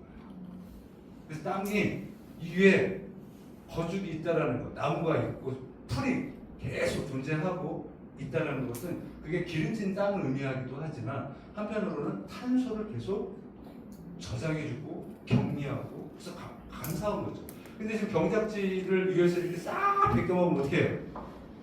땅속에 격리되어 있고 저장되어 있던 탄소가 이산화탄소. 와, 무슨 소리예요? 무슨 얘기인지 알겠죠? 근데 간단하게 지금 현재 지구 면적 볼까요? 지금 현재 우리가 하룻밤 자고 일어나면 제가 미국의 센트럴파크 공원에 간 적이 있어요. 너무 커서 화장실을 찾다가 길을 잃어버렸어요. 그래서 일행을 서로 찾느라 그때는 핸드폰이 없던 시절에 갔었거든요. 한참 정말 몇 시간을 헤맸는데 굉장히 크더라고요. 그 센트럴파크 30개 정도를 하룻밤 사이에 열대우림을 배워내고 있어요. 지금. 왜? 아니 이산화탄소를 계속 흡수해주는 이 감사한 이 지구 전체적으로 놓고 봤을 때 탄소를 가장 많이 흡수해주고 이산화탄소를 가장 많이 흡수해주는 게 뭐예요? 열대우림이에요. 두 번째가 바다입니다. 근데 하도 열대우림을 배워내고 별채를 하고 부르짖으면서 지금 수소가 바뀌어버렸어요. 그러면 안 돼요. 바다가 지금 1위가 되어버렸어요. 열대우림을 왜 이렇게 작살내고 있는 거예요? 지구가 이렇게 있습니다. 지구가 있어. 우리가 지구 바깥으로 빠져나왔습니다. 그러면 현재 아메리카 대륙 전체를 한번 보세요. 북미가 있습니다. 캐나다, 미국, 멕시코까지 그 북미예요. 그다음 카리브해 해가 있죠. 밑에가 라틴 아메리카, 남미가 있습니다. 이 전체 대륙 면적에 단 하나의 작물이 현재 지금 심겨져 있어요. 어떤 작물이에요?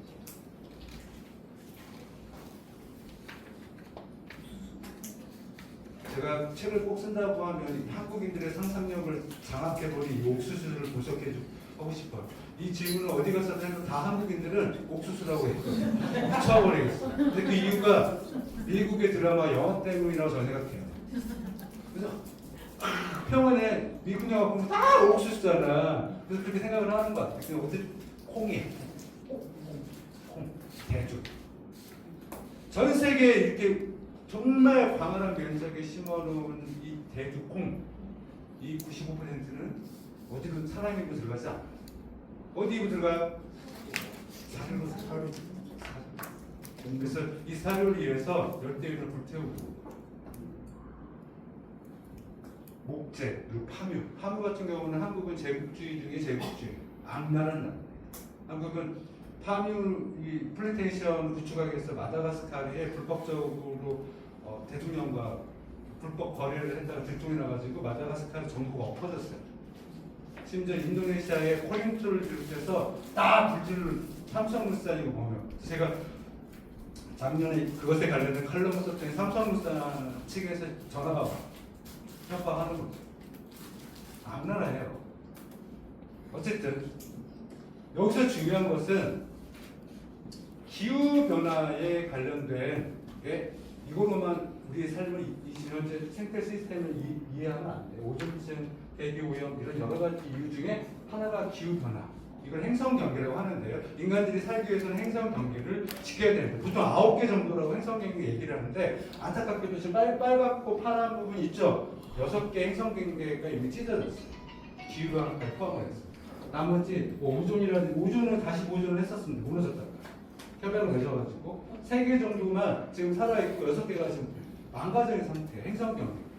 그래서 기후변화만 생각하지 마시고 전체적으로 이거를 하나씩 다 설명을 해드리면 여러분들 9시간 이상 붙잡고 있어요. 설명을 해야 되기 때문에 넘어가겠습니다. 자, 탄소 발자국은 다 아세요. 근데 환장하겠어요. 이 소상국인 여러분들한테 이 부분을 꼭 설명을 해드리고 싶더라고요. 탄소 발자국은 환경단체, 기후운동가, 과학자들이 만든 게 아니라 연구 기피, 즉 석유회사가 만든 거예요. 기후위기가 심각해지면 따라서 화석연료 기업한테 쏠리는 비판과 비난들을 이렇게 방향전환을 어디다가? 개인들한테 방향을 돌리기 위해서 만들어낸 그래서 2004년에서 2006년 동안 연간 1억 달러씩을 탄소 발자국에 관련된 광고비로 책정을 막 뿌렸습니다. 뉴욕타임즈를 비롯해서 자 여러분들 여기 오실 때 뭐 타고 오셨어요? 자가용 타고 오셨어요? 버스 타고 오셨어요? 뭐 자전거 이용하셨어요? 당시에 탄소받죠. 작년 굉장히 무더웠죠? 에어컨 몇 번 쓰셨어요? 당신의 탄소받죠.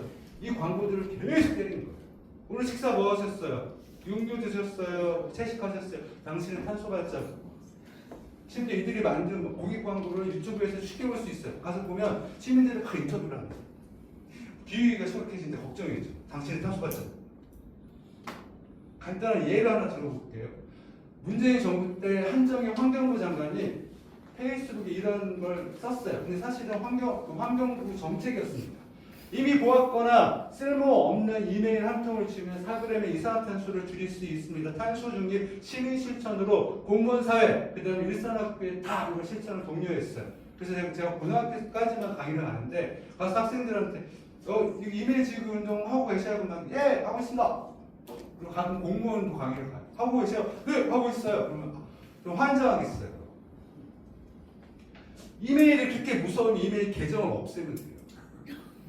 그렇잖아요. 아니면 컴퓨터를 박살 내세요. 핸드폰을 버리세요. 그 무서운 걸 왜 갖고 다니시는 거예요, 이메일 계정을. 심지어 우리가 이메일 웹페이지 하나 들어갈 때마다 0.4g의 이산화탄소가 배출하거든요. 그 얘기는 여러분들이 이미 잠들어 있는 컴퓨터에 이메일을 지우기 위해서 뭘 눌러요? 잠들어 있는 컴퓨터 기기에서 전원을 누르죠. 미팅을 시키죠. 당연히 에너지가 들어갔잖아요. 에너지를 줄이기 위해서 에너지를 계속 써야 된단 말이야. 여러분들 네이버 이메일을 많이 쓴다고. 그럼 네이버 창에 들어가서 이메일 창에 들어가서 자꾸 0.4g 이산화탄소 계속 배출한다니까. 말이 안 되는 얘기라고. 심지어 이거는 원래 시작했던 거 영국이에요. 모든 행운의 편지는 영국에서 시작해요. 그렇잖아. 영국이 먼저 거기는 6천만 명이 넘어요. 그래서 시민들이 딱 이메일 주기운동 동참을 한다면 연간 30만 톤을 줄일 거라는 가정하에서 해봤어요. 어떻게 되겠어요? 실패한 정책을 다음에 프랑스가 받았어요. 그 다음에 또 다른 나라 받고 돌고 돌다가 정말 쓰잘데기 없다라고 했는데 갑자기 한국에서 하고 있으니 제가 그걸 보고 속이 얼마만큼 답답하겠어요. 그리고 이거 동료를 했을 때 삼척에다 무슨 짓을 하고 있었어요? 화력발전소 2기를 짓고 있었다고요. 화력발전소 2기는 20년 기준으로 3억 5천만 톤의 이산화탄소를 배출해요. 아니 30만 톤과 3억 5천만 톤은 비교도 불가능하지만 산수가 중요한 게 아니에요.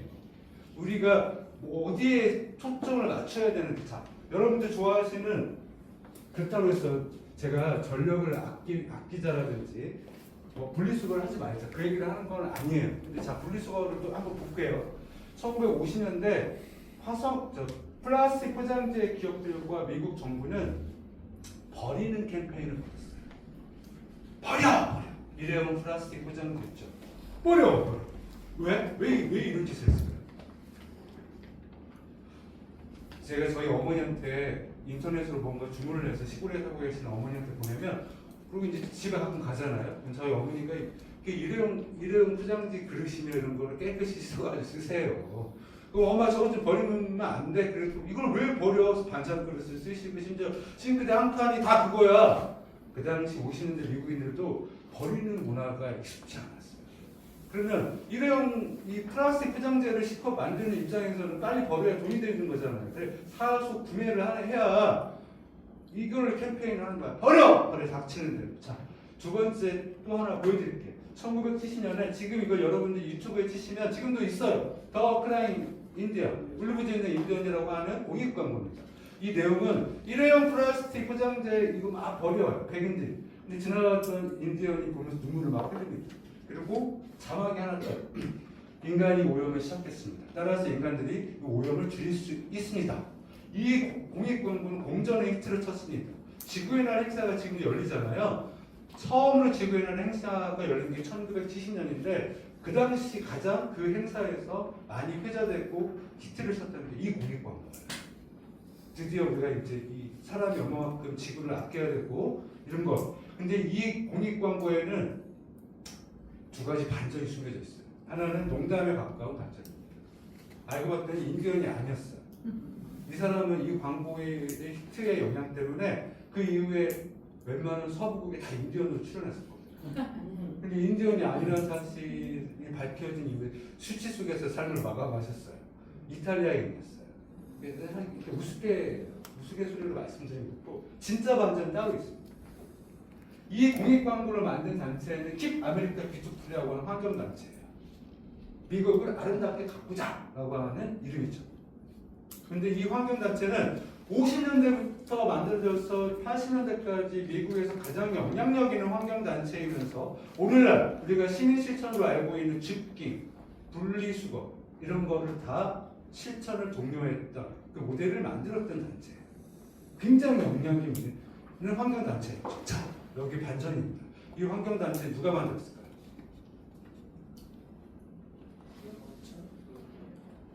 코카콜라를 비롯한 플라스틱 포장재 기업들이에요. 이들은 40년 후반부터 담합을 은밀히 했고 그래서 외곽에 환경단체를 만든 거예요. 간단하죠. 자, 버려! 이유로 이겨서 실컷 해놓고 지금 어때요? 주워 너희들이 이렇게 얘기를 했던 거예요. 지금 여러분들이 분리수거를 합니다. 열심히 분리수거를 해요. 서로 다시 뭉칩니다. 뭉쳐서 어떻게 해요? 분리수거는 10%가 재활용은 10%가 안 돼요. 여러분들 우리들은 열심히 분리수거를 하지만 열심히 다시 뭉칩니다. 그 중에서 70%는 어떻게 해요? 매립. 30%는 소각을 합니다. 플라스틱은 생산, 유통, 폐기 및 관리 3단계가 있어요. 그러면 재활용은 폐기 및 관리 단계잖아요. 그렇죠? 공기업이에요? 아니면 사기업이에요? 지금 현재 재활용 업체들이. 이들은 우리가 재활용을 한다는 거 합성 수지가 여러 개 섞여 있는 걸 순수하게 분류를 해야 돼요. 시설 투자가 들어가야 됩니다. 사기업이 왜 그 비친 짓을 왜 해요? 그렇잖아요. 돈이 안 되니까. 지금 이미 매립을 하든 소각만 해도 다 보조금 다 받고 돈을 버는데 내가 왜 자기네들 돈을 들여서 그 시설 투자를 하겠냐고. 근데 그게 문제가 아니라 생산 단계부터 통제를 해야 돼요. 지금 시간이 없으니까 빨리 넘어갈게요. 미국 국내 지금 현재 플라스틱은 여러분들은 우리 한 달에 저 핸드폰 크기의 미세 플라스틱을 들고 먹고 있습니다. 나무 플라스틱까지 합쳐가지고. 그러면 2060년경은 지금 플라스틱보다 3배 더 늘어나요. 그러면 한 달에 여러분들의 자녀분들은 작은 노트북 크기의 미세 플라스틱을 드시게 되는 거예요. 지금 생산 단계를 우리가 수도꼭지를 열어놓고 아무리 물걸레 찌려 소용없다고 생산 단계를 잡아야 된단 말이에요. 근데 그걸 하지 못하고 있는 거예요. 자, 2년 전에 이미 뉴욕에서는 처음으로 세계 역사상 처음으로 정부기관이 플라스틱 어디? 펩시로 고발했어요. 뭐라고? 그동안 너희들이 시민들한테 재활용을 독려하고 부추기면서 계속 오염을 방치했다는 거예요. 이제는 너희들이 책임져. 캘리포니아도 마찬가지였어요. 캘리포니아 주 검찰부에는 환경청이 있습니다.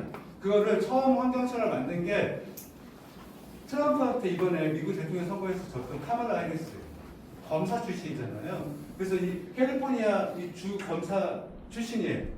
그 사람이 처음으로 환경청을 만들었었는데 이 환경청에서 고소고발한 거예요. 어디를? 전 세계에서 가장 큰 석유회사 엑스모빌을 고발했습니다.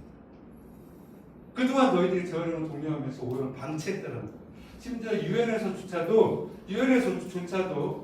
이거 유통 생산 단계에서 통제하지 않으면 답이 없기 때문에 플라스틱을 5번의 국제회의를 거쳐서 법적인 효력이 있는 국제조약을 맺어봐.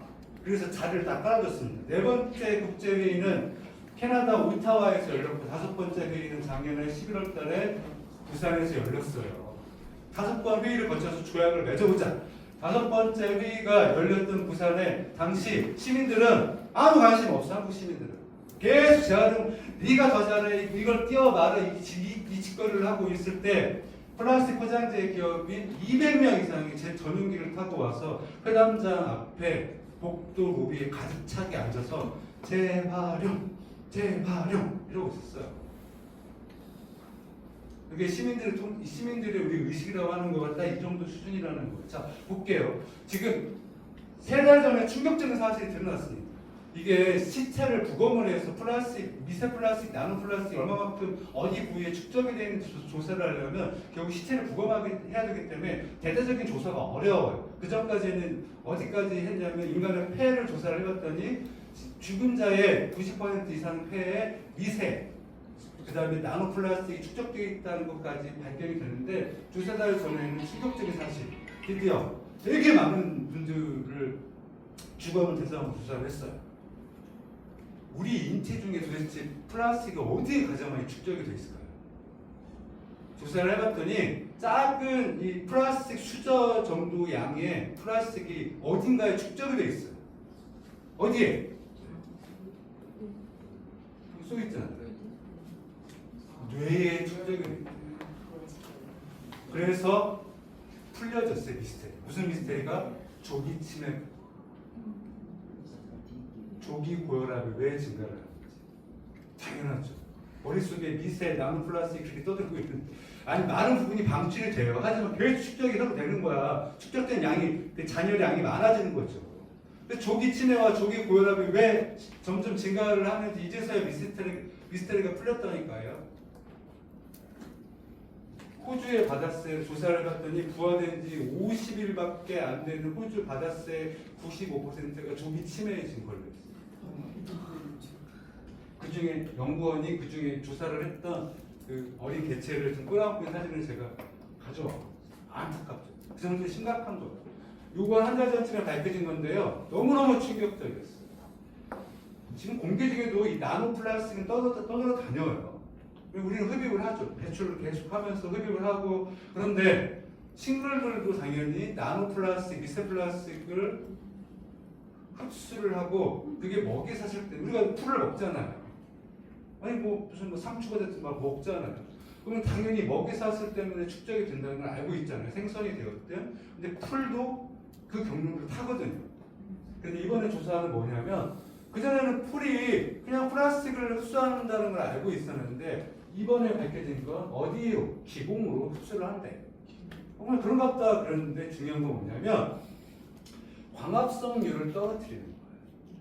에너지를 막아가지고. 그 얘기는 그래서 조사를 해봤더니 기후위기 때문에 식량 위기가 계속 지금 심각해지고 있어요.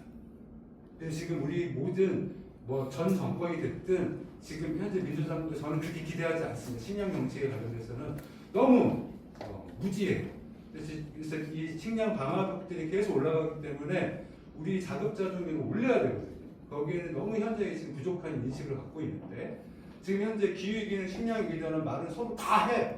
그런데 이번 조사에 의하면 작년에 기후위기에서 손실되었던 전체 밀 손시액 중에 20%가 바로 미세 플라스틱에 의한 광합성 부족.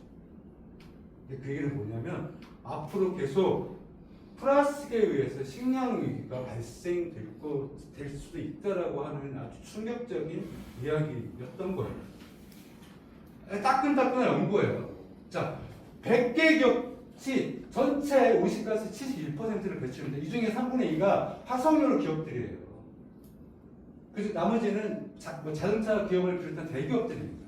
우리끼리 아무리 머리끄댕이 잡고 해도 소용없다고. 자, 1990년 이후로 지구온난화의 3분의 2는 세계 상위 10%의 부유층에 의해 발생됐다.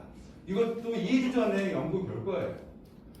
저희 여기 우리 소상공 여러분들과 저처럼 영화 좀 찍어보겠다고 반자에 30년째 사는 우리들은 서로 네가 더 줄여 머리끄댕이 잡고 아무리 해봐도 의미가 없다고. 자, 여기 한국을 볼게요.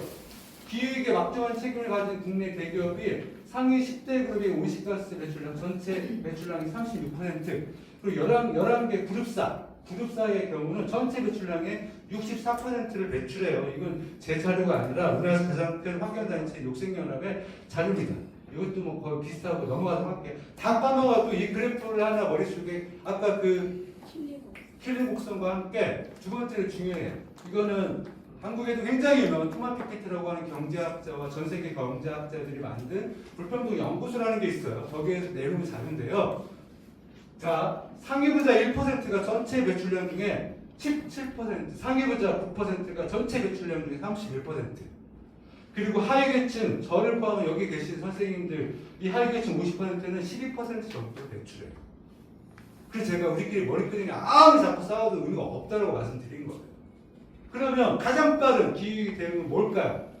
이 경제학자들은 그래서 이런 제안을 합니다. 탄소를 토해낸 만큼 세금을 토해내게 하자. 이게 올바른 거 아니에요? 공정하고 민주적이고 이들 머리에 그냥 가장 빠른 길이다. 왜 그런지 설명을 해드릴게요. 저는 혼자 살아요. 전기세가 한 달에 한 11,000원 정도 나오죠. 그래서 제가 불 켜는 거 별로 좀 싫어해서 약간 올빼미 쪽이 그래가지고. 근데 삼성 오너가는 한 달에 1,500원이 넘어요. 여름철은 더 쓰겠죠. 근데 이 물질 소비량의 차이가 아니에요. 이 상위 부자 10%는 자산이 많습니다. 그리고 투자를 해요. 그렇죠? 이 상위 부자 10%의 전체 투자액의 60% 이상이 어디에 지금 투자를 하고 있어요? 화석연료 관련한 데요. 발전사, 그다음에 뭐 사모펀드가 됐든 다 대부분 어디로 가요? 화석연료. 그래서 이 세금 제도를 뜯어 붙인다는 건 이들의 투자 방향을 바꾸는 거예요. 당연히 배출에 준해서 화석연료에 관련돼서 배출을 얼마만큼 많이 하냐에 따라서 세금 제도를 바꾼다는 건 이들이 재생에너지 이런 쪽에 투자를 방향을 옮겨야 되는 거죠. 이게 공정하지 않습니까? 그리고 가장 빠른 거예요. 그리고 지금 유럽과 미국에서 목소리가 점차 커지고 있고 한국에서도 목소리가 점차 커지고 있습니다. 자, 지금 시간이 다 돼서 이거 다 빼고 갈게요. 안타깝지만 어쩔 수가 없습니다. 제가 여기 안양인데 혹시 여기 서울 동행카드 가지고 계신 분 계세요? 기후 동행카드? 다 광명. 제가 공공성 강화라고 하는 측면들을 말씀드리려고 그냥 간단히 소개만 할게요. 오세훈 시장이 기후 동행카드라고 하는 걸 베낀 나라가 있어요. 독일입니다. 독일이 2년 전에 9유로 실험을 대대적으로 벌였어요. 3달 동안 9유로를 내면 한국 돈으로 10,000원 정도를 내면 버스, 트램, 기차, 전철 다 사용할 수가 있어요. 3달 동안 10,000원이면 거의 거저죠. 한국만 그런 게 아니에요. 독일 사람들은 우와 하고 몰려간 거예요. 그랬더니 3달 동안 실험을 해봤더니 무려 30만 가구가 배출할 온실가스를 줄였어요. 3달 동안. 그리고 대기의 질은 7%에서 9% 좋아졌습니다. 근데 이걸 시행했던 거는 구유로 실험을 시행했던 애초의 목적은 온실가스를 줄이는 건 두 번째 목적이었고 애초의 목적은 코로나 기간과 우크라이나 고물가 때문에 서민들이 힘들어졌기 때문에 이 불평등을 완화시키려고 했던 거거든요. 서민들한테 너무 큰 도움이 되겠죠. 세 달에 거의 유통기 안 들어가는 그렇죠? 근데 3달만 하고 멈췄어요. 이 혁신적인 실험을 왜 안 해요? 시민들이 들고 났습니다. 그랬더니 돈이 없어. 그렇게 한 거예요. 그리고 시민들이 계속 하라고 하니까 49유로 실험을 했어요. 49유로면 7만 원. 어떻게 됐을까요? 결과가? 안 갔어요. 시민들이. 당연하지. 되게 간단한 거예요. 그러나 온실가스도 안 줄여지고 생활비도 절감이 안 되니까. 그래서 이거를 워낙 히트를 친 상품이라서 제도적으로 전 세계 사람들이 영향을 받았습니다. 오세훈 시장은 베낀 거예요. 실제적으로 그게 효과를 발휘하려면 온실가스도 줄이고 이 서민층의 생활고도 줄이려면 무사마에 가깝게 돼야 돼요. 베껴서는 별 의미가 없는 겁니다. 자, 독일이 훨씬 잘 쌉니다. 스페인보다. 근데 스페인은 3년째 하고 있어요. 무슨 돈으로? 횡재세를 받았어요. 횡재세란 코로나 기간 동안 우리 막 락다운 봉쇄 힘들었잖아요. 경제적으로 힘들어서 막 나라에서 돈 뿌리고 막 난리가 안 했었잖아요. 그런데 석유를 기업을 비롯한 화석연료 기업들과 식품기업들은 횡재를 했어요. 앉아서 돈방석에 올랐습니다. 그래서 그동안 너희들이 코로나 기간 동안 횡재를 했던 그 초과 이윤에 관련돼서 토해내라는 거예요. 남들 힘들 때 너희들만 돈을 쳐버렸으니. 그래서 이 스페인은 코로나 기간 그리고 우크라이나 전쟁 기간 동안 이 횡재세를 벗습니다. 근데 여기가 중요한 게 뭐냐면 한국이 얼마큼 후진 나라들이니까 단적으로 드러나요. 횡재세를 시행을 했거나 거론을 했던 나라들이 50개 국가예요. 한국은 거론이 됐을까요? 국힘당이 됐든 민주당이 됐든 아무도 얘기 안 했어요. 저 진보 진영 쪽에서 몇 사람, 저를 포함한 몇 사람만 이거 필요하다고 얘기를 했던 거예요. 그 정도로 한국이 지금 현재 민주당이 됐든 부자 감사만 하려고 난리를 치고 있으니 뭐가 제대로 되겠습니까? 어쨌든 대중교통의 무상화, 이게 무슨 얘기냐면 지금 현재 우리의 필수 서비스들, 정말 삶을 유지하는데 필수적인 것들, 대중교통 그 단점이 하나 얘잖아요. 우리 움직여야 되잖아요. 이거를 대중교통을 무상화를 해도 우리의 자원과 물질들을 충분히 줄이는 데다가 오시가스도 줄일 수 있다는 거예요. 자,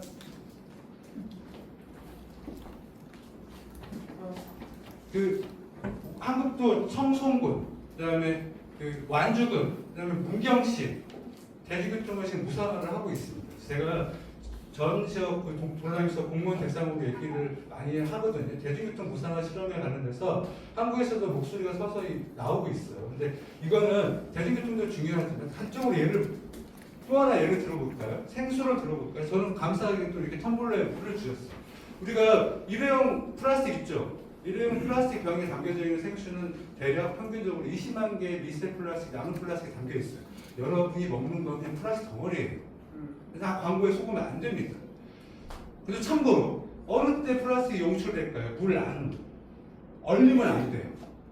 냉장실에 넣어놔도 안 돼요. 추워질수록 용출이 됩니다. 뜨거워질수록 용출이 됩니다. 가장 많이 용출이 될 때는 뚜껑을 닫았다 열었다 할 때. 계속 거기서 마무리하면서 다 떨어져 나오는 거예요. 대수층은 제하수를 의미합니다. 저 땅속에. 지금 제주도부터 해서 강원도까지 그 기후위기는 물의 위기이기 때문에, 그리고 후손들이 계속 써야 되는 공공재가 바로 물이잖아요. 지하수잖아요. 그래서 함부로 사유하면 안 돼요. 근데 지금 현재 제주도부터 해서 다 사유화됐잖아요. 생수회사는 물을 생산하는 게 아니라 플러스 병을 생산하죠. 여기서 200원짜리 질문 드릴게요. 우리나라 전 도에서 가장 플라스틱이 많이 생산하는 지역이 어디예요? 네? 제주도. 왜요? 상다수가 있잖아요. 미세 플라스틱을, 플라스틱도 계속 생산을 할 수밖에 없고 다 석유로 만드는 거예요. 플라스틱이라고 하는 게. 심지어 지금 2060년 지금 현재의 플라스틱 생산량의 기준으로 하면 전체 온실가스 중에 6에서 9%가 바로 플라스틱에서 배출됩니다. 그래서 그러면 생수가 위험하다고 하니까 여러분들이 뭘 써요? 집에다가 정수기 써요. 그래서 조금 형편이 힘드신 분들은 싸구려 정수기, 형편이 좀 괜찮으신 분들은 조금 비싼 정수기 놓잖아요. 그렇죠? 정수기는 가전제품이죠. 자원과 에너지를 가장 많이 소비하는 게 바로 가전제품이에요. 심지어 지금 우리는 그 쓰레기를 아프리카에다가 판매하고 있어요. 수출하고 있어요. 이 단적 예를 들어볼게요. 그러니까 지금 여러 가지 공공 서비스가 이렇게 민영화되고 상품화됐을 때 문제를 발생한다는 거예요. 자원과 물질과 탄소를 막 배출하지만 깨끗하게 이거를 탈상품화하면서 공공성을 강화한다는 게 좋다는 거예요. 전 세계에서 수도가 가장 깨끗한 나라가 어디예요? 덴마크예요. 덴마크는 법으로 규정돼 있어요. 생수를 깨끗이 하라고. 그래서 누구나 신뢰할 수 있게끔. 그래서 그냥 먹어. 수도를. 그런데 또 하나 조례를 하나 단서로 걸었습니다. 300m 이내에 공공급수대를 설치하는 게 의무화되어 있어요.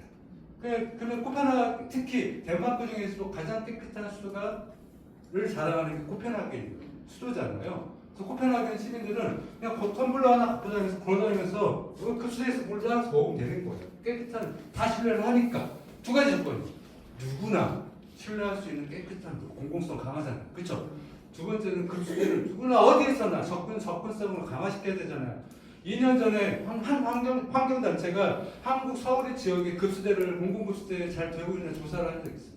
어땠을까요? 80%가 방치되어 있어요.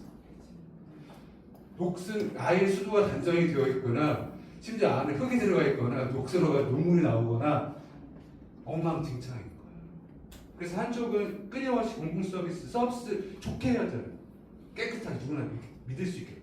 그래서 접근성을 이렇게 강화를 했으면 그러면 굳이 왜 정수기라든지 이런 거 쓸 이유가 없잖아요. 물질과 에너지를 쓸 이유가 없어요. 자, 그 중에서도 공공 서비스 중에서 오늘 이제 거의 다 막판 다 왔습니다. 가장 중요한 게 에너지예요. 에너지. 얼마 전에 돌아가신 호세 무지카, 전 세계에서 가장 가난한 대통령 호세 무지카 유명합니다. 여러분이 넷플릭스에 12년의 밤을 치시면 호세 무지카가 12년 동안 소굴에 갇혀 있었어. 군사 시절에. 그리고 군사 정부 무너지고 나와서 대통령을 한 거예요. 2010년경부터. 뭘 했냐? 에너지 주권연구를 한 거예요. 단 8년 동안. 어떻게? 우루과이는 되게 에너지가 낙후되어 있어요. 특히 화석연료를 기반으로 해서 정전이 너무 자주 되어 있고 맨날 에너지를 다른 옆에 나라에서 수입할 정도로 했어요. 근데 어떻게 했어요? 여기는 우루과이라는 나라 이름 자체가 강 이름입니다. 강에 에워싸져 있는 게 우루과이거든요. 수력 발전이 용이하다고 생각이 들었던 거예요. 그리고 또 하나, 강이 크게 있다 보니 태양보다는 이 바람이 용이하겠구나. 그래서 풍력을 이렇게 한 거예요. 그래서 지금 현재 수력 53%, 풍력 86%인데 수력은 기후위기가 심각해짐에 따라서 물이 지금 감흥이 많이 들고 있어요. 그래서 지금 풍력을 올리고 있는 상태인데 작년까지만 해도 안타깝게도 한 4년 동안 극우 대통령 이거를 다 민영화시켰어요. 그런데 다시 올해부터 호세 무지카의 그 계승자인 진보 대통령이 됐거든요. 다시 지금 올리고 있는데 여기서 중요한 거는 제가 왜 말씀을 드리냐면 화석연료를 빨리 근절시키고 재생에너지를 갈아타는 거 중요하지만 태양과 바람의 주인은 우리 모두가 돼야 돼요. 지금 여러분 제주도 앞바다에 풍력한다고 막 풍력탑을 엄청 깔아놨어요. 그 누가 주인이에요? 일단 여러분들은 아니에요. 저도 아니에요. 중국 자본. 맥거리를 비롯한 미국 상업펀드죠. 심지어 노르웨이 자본까지 다 들어가 있어요. 그러면 그 제주도 바람을 갖다 사유화해서 다른 나라에 비싸게 팔아먹고 한국 시민들한테 비싸게 팔아먹을 거야. 그럼 안 되잖아요.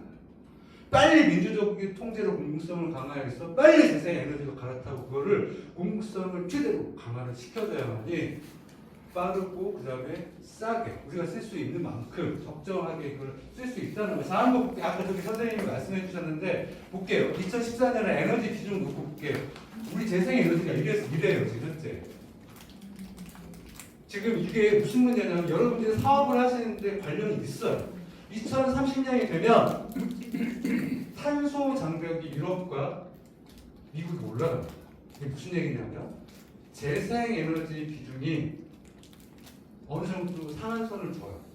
어떤 상품을 어떤 에너지로 썼냐에 따라서 재생에너지 비중이 떨어지면 그 상품은 수출할 수가 없어.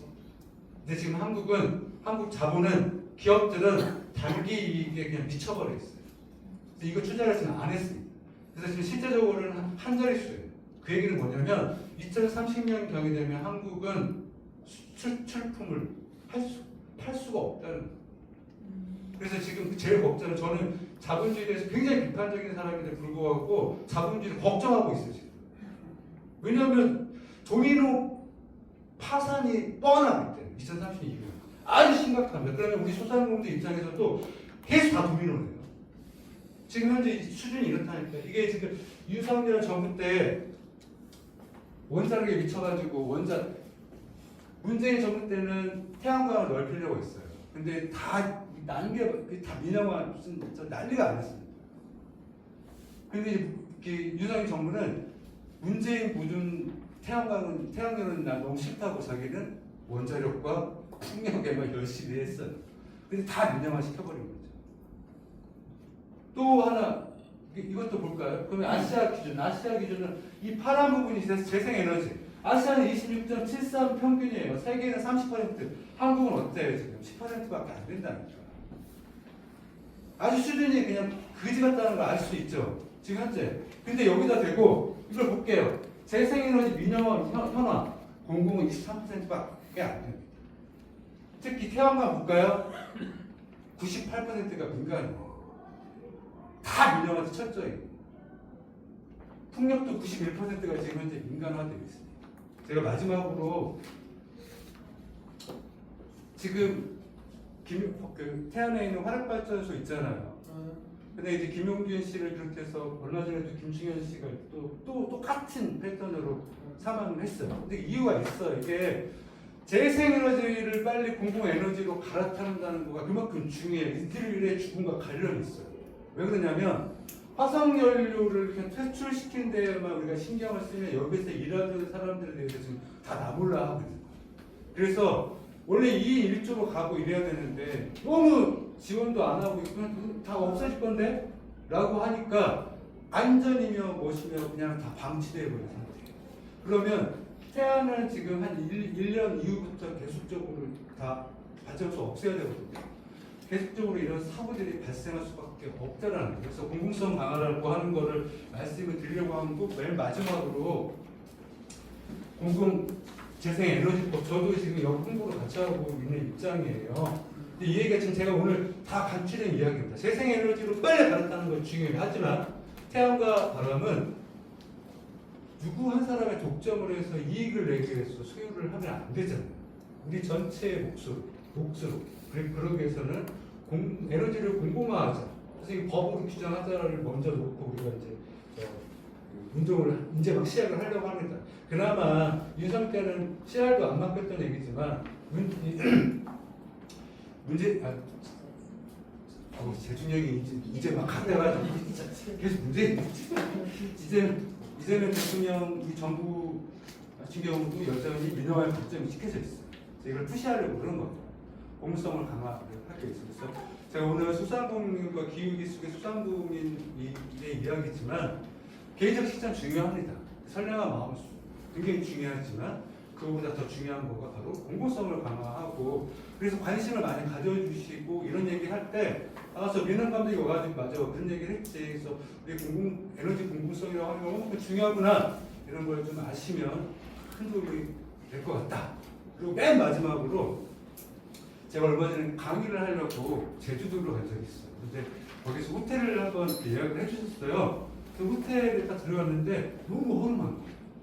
근데 방에 들어가면서 뭐라고 해야 되지? 정이 막 생기더라고요. 이 낡은 호텔에 관련돼서 약간 정이 생기는데 나중에 알고 봤더니 그 호텔의 주인장께서 제주도 이제 시민이신 거죠. 호텔에서 사용하는 모든 물품이 다 생분해. 그러니까 뭐 예를 들면 우리는 샴푸에도 미세 플라스틱이 다 담겨 있어요. 지금 시중적인은. 근데 이제 친환경으로 만든 것들에서는 다 완벽하게 생분해되어 있는 거기 때문에 이 개수대나 이런 쪽으로 빠져나가서 강과 바다를 오염시키지 않는 거잖아요. 근데 그 호텔의 사장님을 듣고 봤을 때는 제가 감동을 먹었어요. 그러니까 공공성을 막 이야기하고 하지만 각각 우리가 장사를 하든 뭐 하든 우리가 할 수 있는 영역들에 대해서는 그렇게 커뮤니티를 이루더라고요. 그래서 같이 제주도 시민들과 함께 우리가 어떻게 우리의 자원과 물질을 줄여나갈 수 있는 방법은 뭐가 있지? 라고 커뮤니티를 구성을 해서 하니까 너무 감동스럽더라고요. 그 호텔에 다음 혹시 제주도 가면 되게 낡긴 했는데 가보시면 왜 홍보를 하고 있지? 대도모텔이더라고요. 근데 되게 나중에 정말 유명하더라고요. 한 10년 가까이 실천을 하셔서 모든 수건도 심지어는 다 쓰고 낡으면 그걸 생리대로 만들어서 이제 저소득층 여성들한테 면 생리대를 이제 주는 그런 것까지 다 연결이 되어 있더라고요. 그래서 우리가 큰 것도 당연히 제일 중요하지만 작은 영역에서도 사람들과 함께 어떤 것들이 줄여나갈 수 있는지 이런 것도 고민하는 것도 굉장히 큰 도움이 될 것이고 그리고 앞으로 우리가 여러분들 영업을 하실 때는 그린이 최고 상품이 될 거예요. 녹색, 친환경 그래서 그런 것들도 한번 감안하셔서 연구를 하시면 도움이 되지 않을까. 오늘 긴 이야기 조금 시간을 더 붙잡고 30분이나 더 길게 얘기를 했는데 가지 않으시고 졸지 않으시고 이렇게 긴 이야기 들으셔서 너무 감사합니다. 고맙습니다.